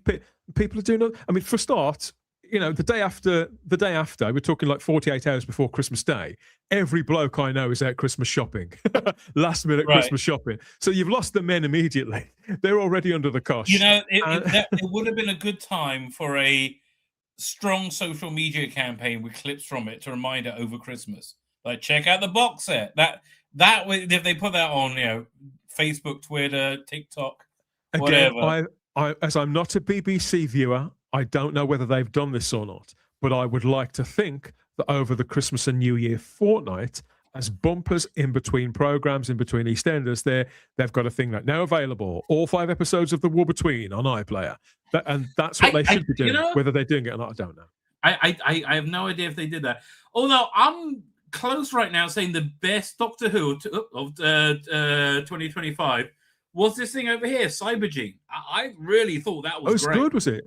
Yeah, it felt like real epic holiday seasonal Doctor Who. Not that it was Christmassy, but it was this big 3-hour Cyberman epic where they credibly got all the Cybermen in without it seeming like with it kind of working. Jonathan Carey is freaking excellent as the War Doctor. He really is. He's getting better and better. Usually I complain, Rabbi, about the length of time in between recording of Big Finish and publishing them. But so this is going to sound a bit stupid, me saying this, but this is really strange. Surely this would have been the ideal 60th anniversary of the Cybermen set to release this year, later on in the year. Probably. But again, look, I'm just happy for it to be good, solid Doctor Who. Right. Yeah. Okay. So this is the season they've just done. They had this Morbius. These are all like 3-part stories, right? So you had this Morbius one, which was the second best one. Unknown Soldiers, which look great. It's got like Movellans and like these spider Daleks, and there's all this great stuff on the cover. It never really gels together, sadly enough. But because this Cybergene was so good, I listened to Fallen Heroes. Now, the third one. So though I didn't get the third one, because it looked like War Docs was trapped in some, pseudo-reality.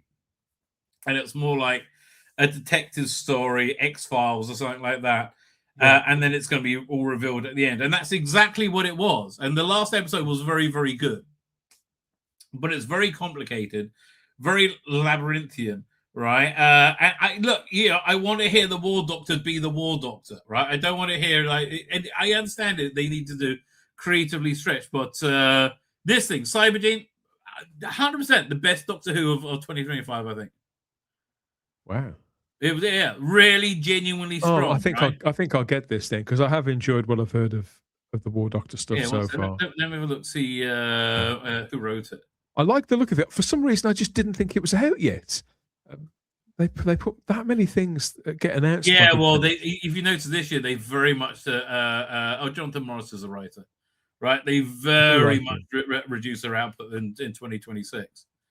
Good. Yeah, we have this month. It used to be a lot more tight. So we got this. Is that all this month? Is that all there is this month? Yeah.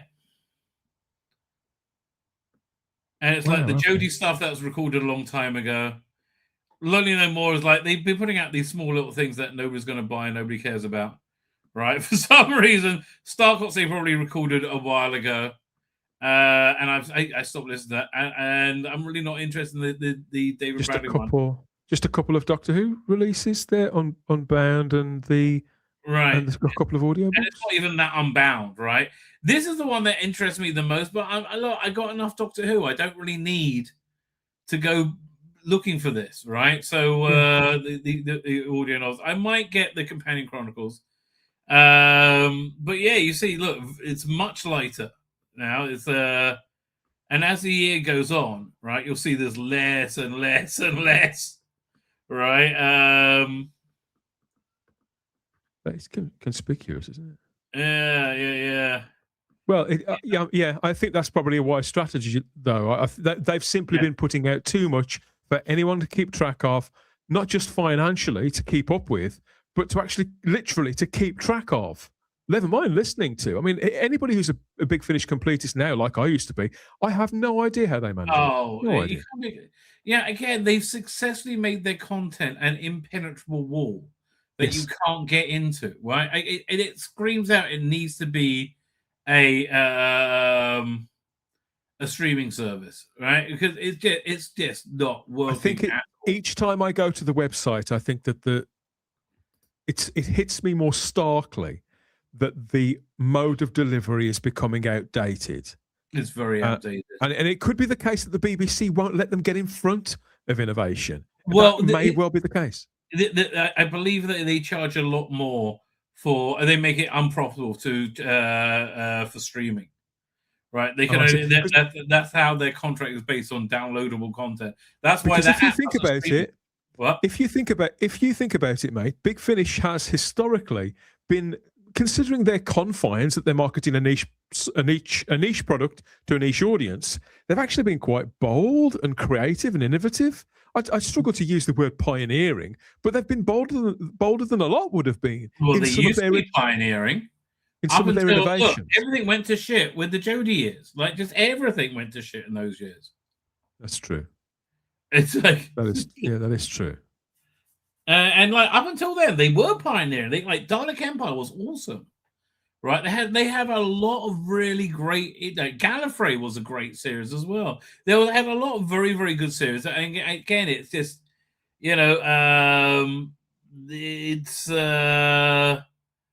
they went woke, right? What did I tell you? They went woke. Speaking of woke, there's something I found interesting in Doctor Who magazine. Where is it? I saw there's one article this month by Beth Axford, who I normally take the piss out of and roast, right? Because she's a very modern fan, right? Yeah. In that she's somewhat excruciating. So she wrote this article on News Resolutions. She strikes me as somebody who is living through the collapse of her worldview, right? And is trying to reevaluate her life.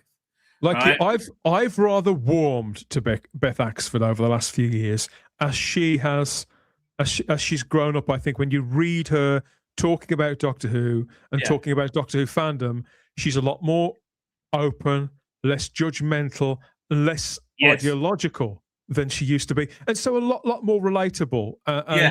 People grow up, don't they? Yeah, that's exactly right. People grow up. You're 100% correct there. But yeah, so what's the next big thing coming out of Doctor Who? I guess it's the season 21 Blu-ray, which I'm really looking forward to. Yeah, that's coming in March, I think. Yeah, I think it's March, first couple of weeks of March. Yeah, let me say this is a non-Doctor Who thing, but let's look at this. Let's see how much we agree with. You've got a premiere tonight, but you're not a live show. Is that correct? We have a premiere. I'll tell you about that. If you want me to tell you now, I'll tell you now. If you want me to tell you later, I'll tell you later. Yeah, the 10 bold predictions for the next decade of Star Trek. Let's see if this guy is insane or not. Number 10, Star Trek 14 will happen before Kelvin. From what I understood, they're moving completely away from the Kelvin timeline and they're doing another reboot, right? Which is where Paramount holding with Star Trek right now. Is that what you? To be honest, when it comes to Star Trek movies, it doesn't matter who they commission or what they announce. I'll believe it when I see the first trailer.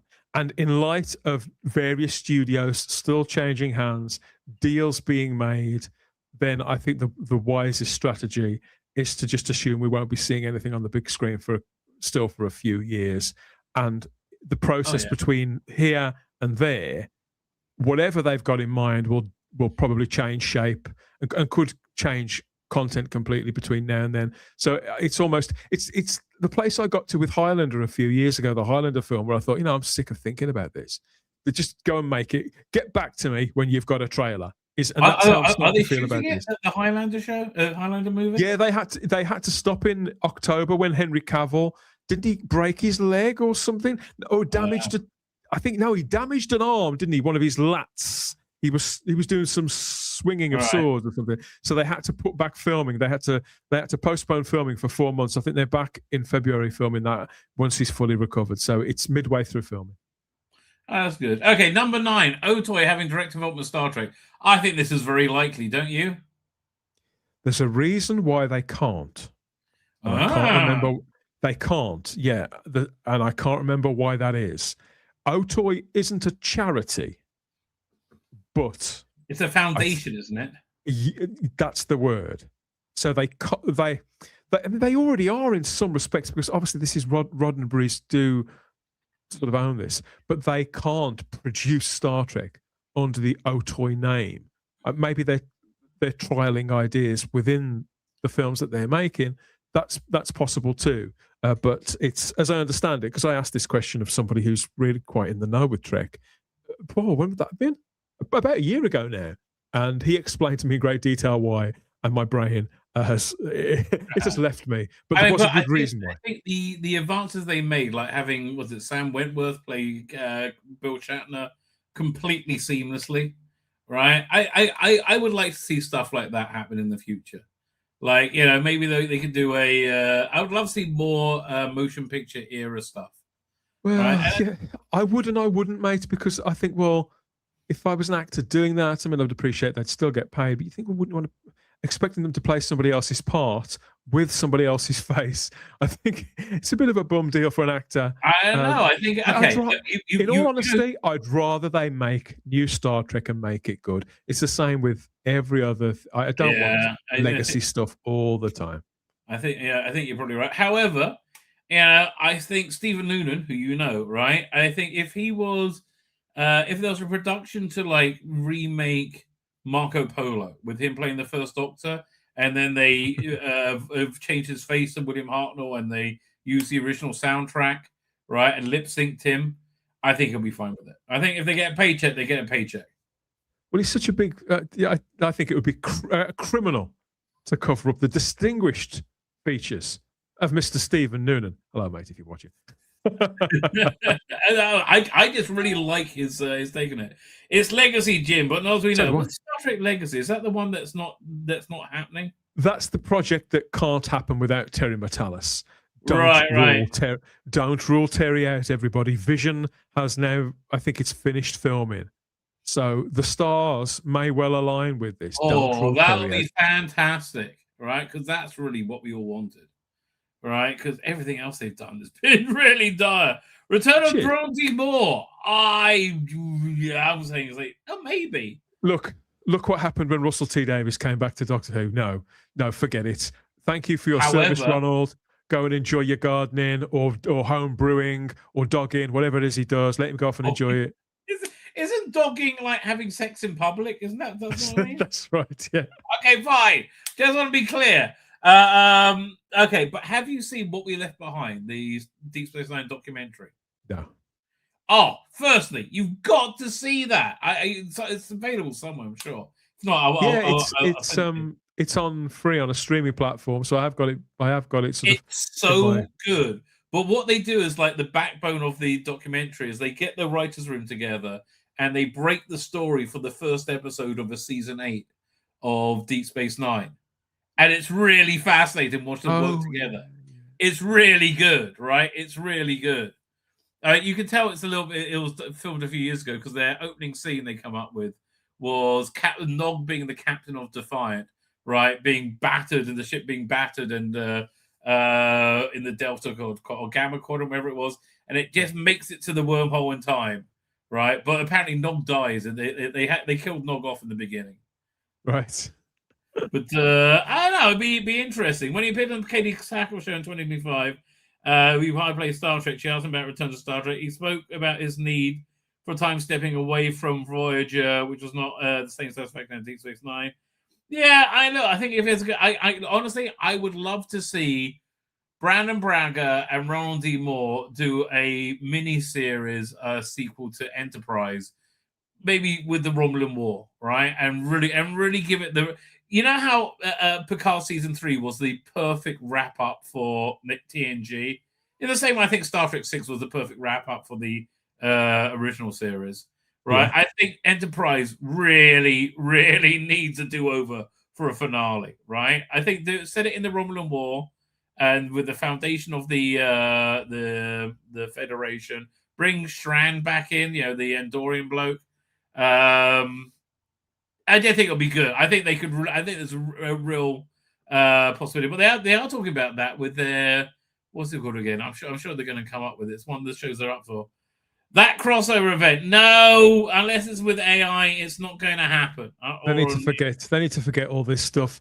The time for crossovers and multiverses, for that matter, that era has now left us. Yeah, it's just not viable anymore. It's not a relevant place to take any franchise.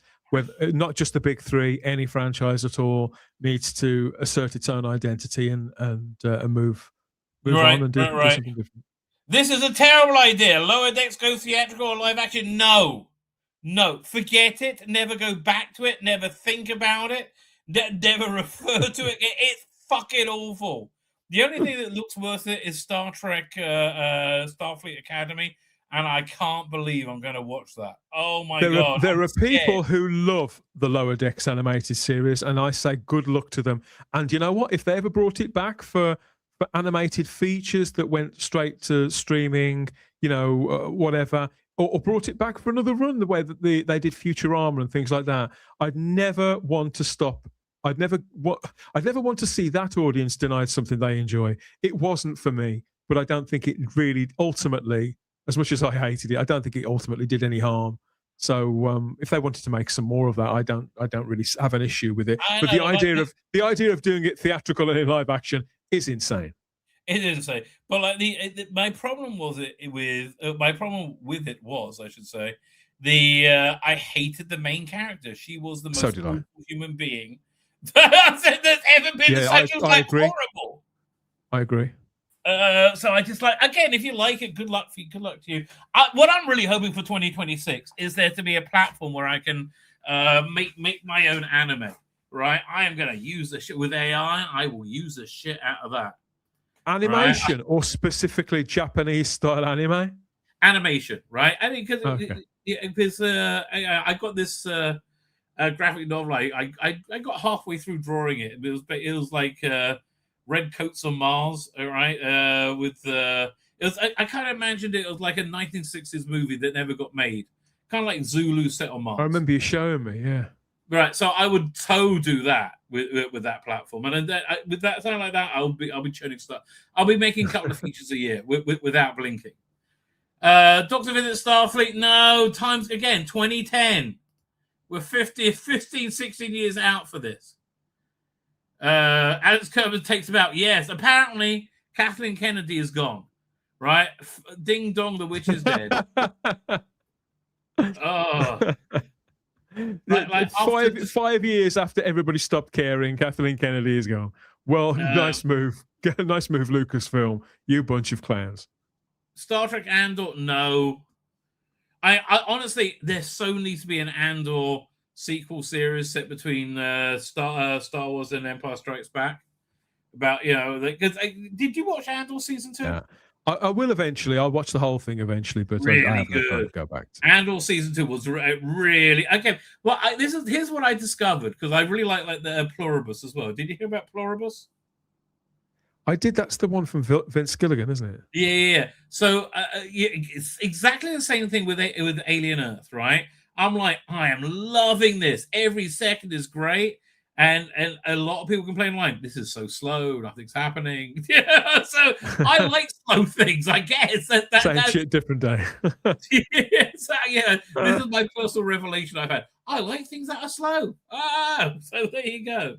Slow I did hear and that although they announced the second series of Alien Earth, that Yes. apparently it may be in question after all due to funding, due to a breakdown in partnerships and studios and things like that.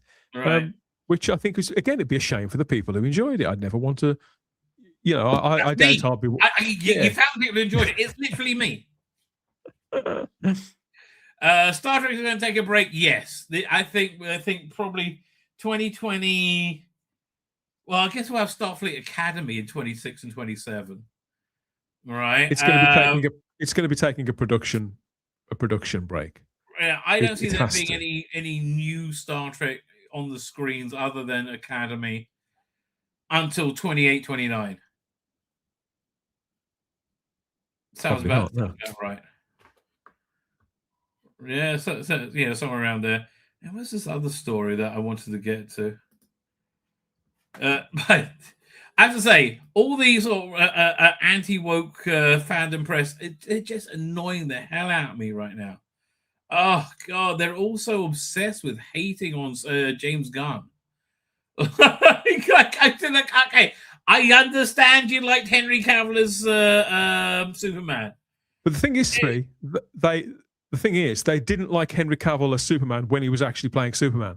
All of the same people hated it until the Snyder Cut business, until they could get. So it's all bullshit. All of this bullshit. It's a joke website. This isn't a serious place to go. I would not have this site bookmarked in a million years. JDA is an absolute fucking tool.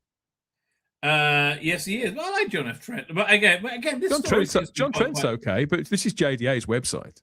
Yeah, but again, this story seems to be quite legit. Sophie Turner sings Amazon's Tomb Raider series will be fabulous as a full cast reveal. She's going to signal it, but like I just don't get it. Tomb Raider is an adolescent masturbatory fantasy. A woman with a woman with a great figure and huge tits doing Indiana Jonesy stuff, right? And you get Sophie Turner playing her, who is not Laura Bloody Croft unless she's getting a boob job. A lot of guys seem to fancy Sophie Turner. I've never seen it, but then again, I've never seen the attraction in Karen Gillan either. She's just not my type. So I just assume that someone out there really, really fancies Sophie Turner, and she's just not my bag. I thought that the girl who played in the last movie, Alicia Vikander, who's married to Michael Fassbender, I think she's gorgeous. But who did she play? Who was this? The Alicia Vikander, who played Lara Croft in the last movie from about 6 years ago. She's married to Michael Fassbender in real life. And I can't remember what was the other film she was in. I think she was in Alex Garland's film about the synthetic people. And so she's done quite a lot. That was a good movie. But again, look, all this stuff about the James Gunn verse. James Gunn Superman box is called Hardly Remarkable. I think it did strong. I'm sorry. They're obsessed.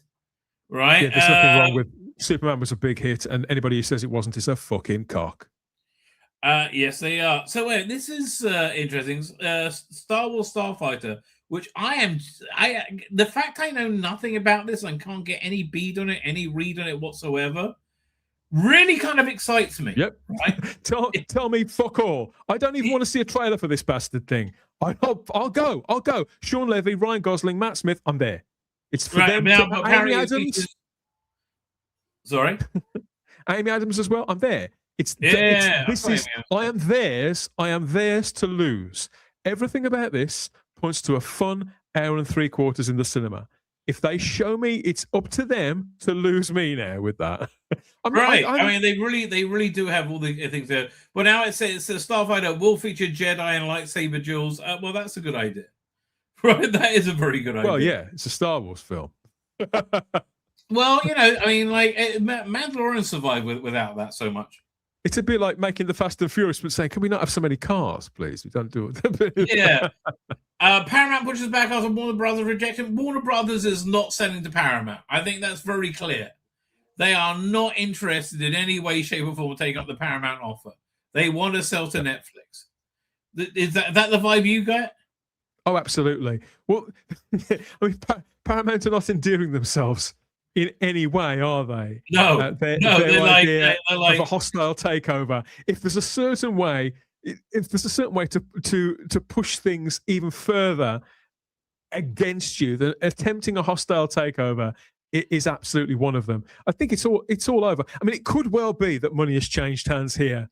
How can I put this sort of off the books, under the table? Because it is a little suspicious. That being said, it does fill that. That being said, after a few weeks headspace, I think that Netflix is the preferred option.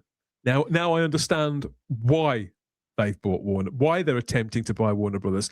I understand it more, and I'm less fearful and reactionary about it. I understand it now. What do you understand about it? I thought they just wanted the catalog for their streaming service. Well, they want to film that. It's not just about that. They want a movie studio. Netflix are aware that although people will watch their films, after they've watched them more often than not, they mostly slag them off and say, "I watched a Netflix film last night." It's the equivalent of, I rented Death Race 2005 on DVD the other night. What was that? They make those kinds of films. Right. They want to now make proper films, and so they want to buy a proper studio so they can make proper films. Oh, that's interesting. That sounds like it would be good use of physical media as well, because I think they'll want to maybe make proper movies. People want to buy them. Maybe. I mean, even with this much more shrunken market. New Civil Government shows Millie Alcock on an alien ship. Can't wait for this.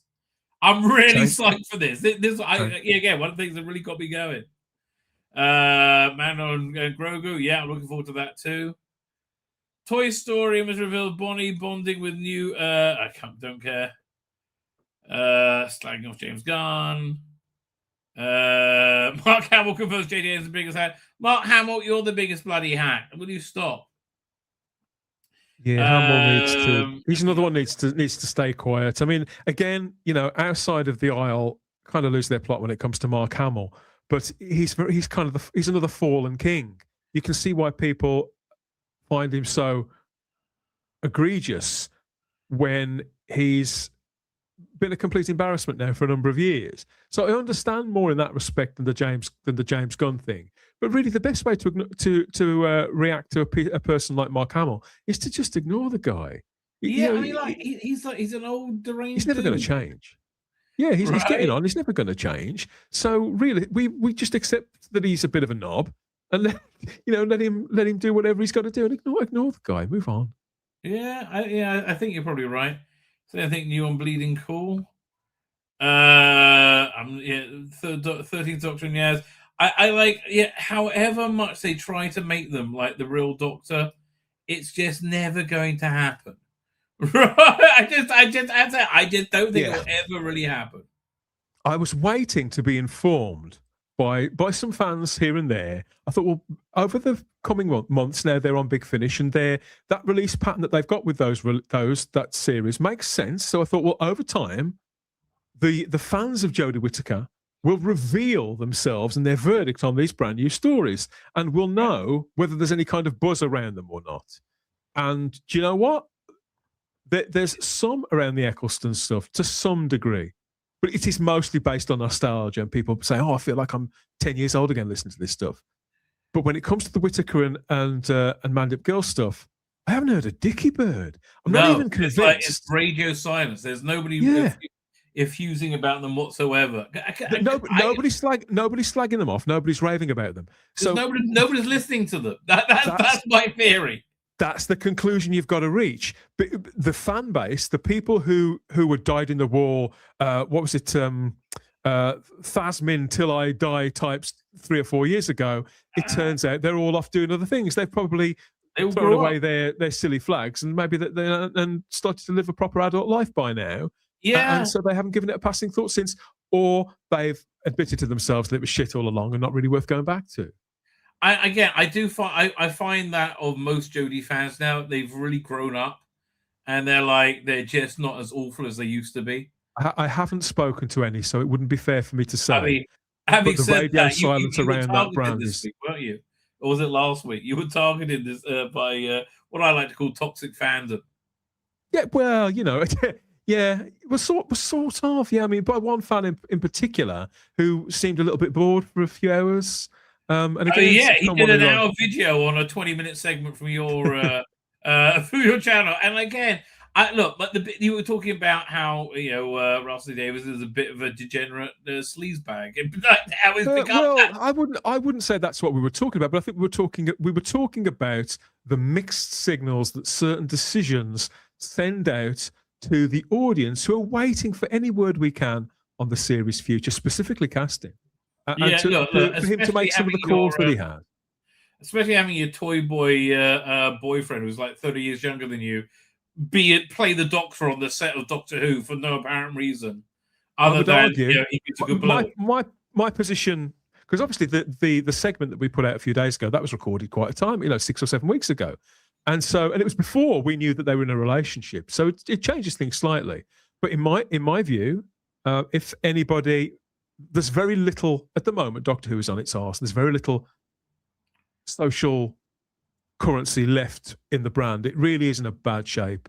And so for a key creative involved in it, who's synonymous with that brand, to be spending what remains of that currency on basically getting himself laid, I think that personally, I find that sleazy.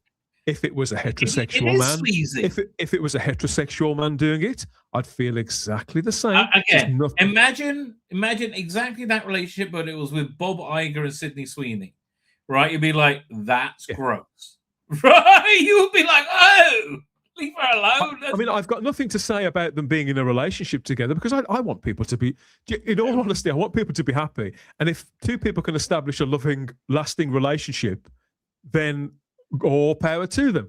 But I would argue that video in that context came across as incredibly sleazy to me personally. Yeah. And so, you have to speak as you find things. But again, they're not establishing a firm, loving relationship. They're fucking. I don't know either of them, do they? So okay. It's not it seems to be as a close, loving relationship as the Doctor wanted to have with Rogue in whatever that shitty episode was called. I have to, genuinely, any people's relationships don't interest me. People's whatever they're doing. I mean it. I wish any couple every success. And age is nothing but a number. All that kind of thing. Age, race. All that sort of thing. I think age is a big deal. Honestly, I think again, if it's a 65-year-old guy and a 25-year-old girl, he clearly just wants to fuck, right? What I'm saying, because I don't know any of them. I mean, if a child of mine, one of the boys or the girls, said, I'm seeing somebody who's 35 years my senior, I'd probably take them aside and say, and you know what? I've got mates of Russell's age and older. And if one of them told me they were seeing somebody 35 years younger, I'd probably quietly inquire. What's up with that, mate? Yeah, are you okay? This is all well and good, but I'd like to think that my close friends would appreciate my honesty. But what I'm saying is, because I don't know those two gentlemen, it's none of my business, and therefore they're unlikely to ask my advice or emotional support, and therefore that is where I don't comment on that sort of stuff, because it's nothing to do with me. But again, it did look sleazy. There's just no two ways about it. But the initial scenario looked incredibly sleazy. And again, if it was Stephen Moffat with a 20, I can't remember how old this guy is, but with a young actress who was sort of hungry to get to, we'd all be saying the same thing. Exactly, same thing. Yeah, and again, think of all the pictures of Shooty hanging off Russell T Davies. All of that was just completely inappropriate. I'm sorry, it just was. Anyway, I never read anything into that personally. But I find those. I've never thought about it. But I tell you what, when I see those pictures now we're on the other side of the era, I find them nauseating.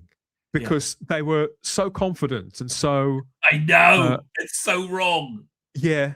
So now I can't stand those pictures because to me it reminds me of it's not even a case of wasted opportunity, but of adversarial programming and mean-spiritedness, and it's just all so sour. Right. That's what can you do. People are strange. Anyway, what do you have on tonight? What do I have on tonight? I am sporting a matching. Although this isn't. It looks black on screen. It is a navy blue hoodie. Oh, you okay? Gotcha.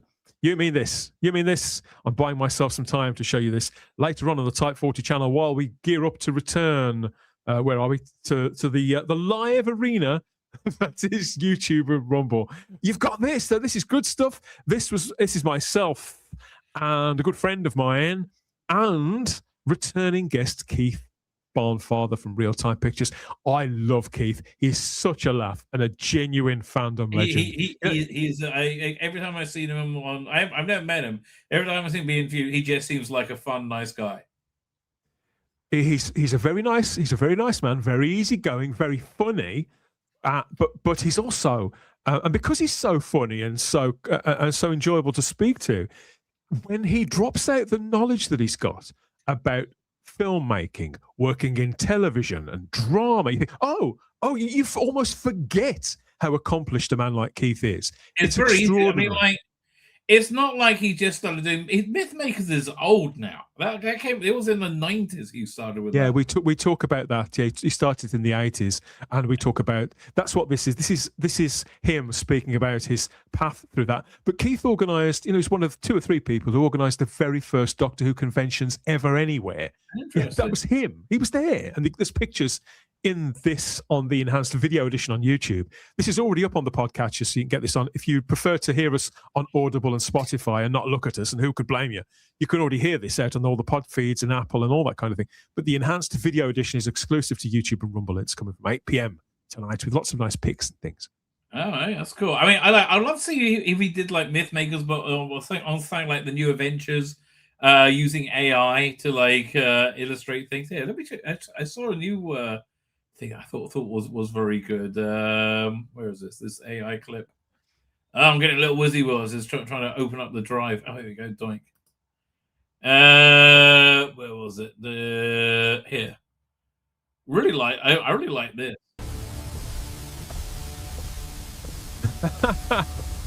It just gets better and better. I mean, they really do. Let me try to play that again.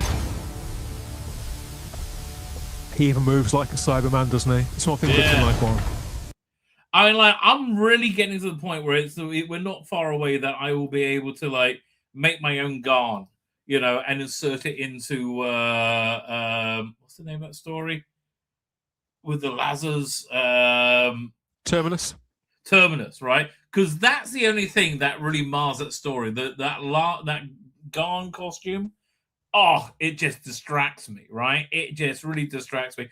I think we're close to there. I think we're close to being able to maybe even making a watchable version of Delta and the Bannerman, right? I got to get an AI version of Delta, right? And then change the egg completely and the baby coming out and turning into a little girl and change her into a different little girl who can probably act better, right? And change those costumes. But I think there's something, and then edit it down into a 45-minute episode. You probably got something good there.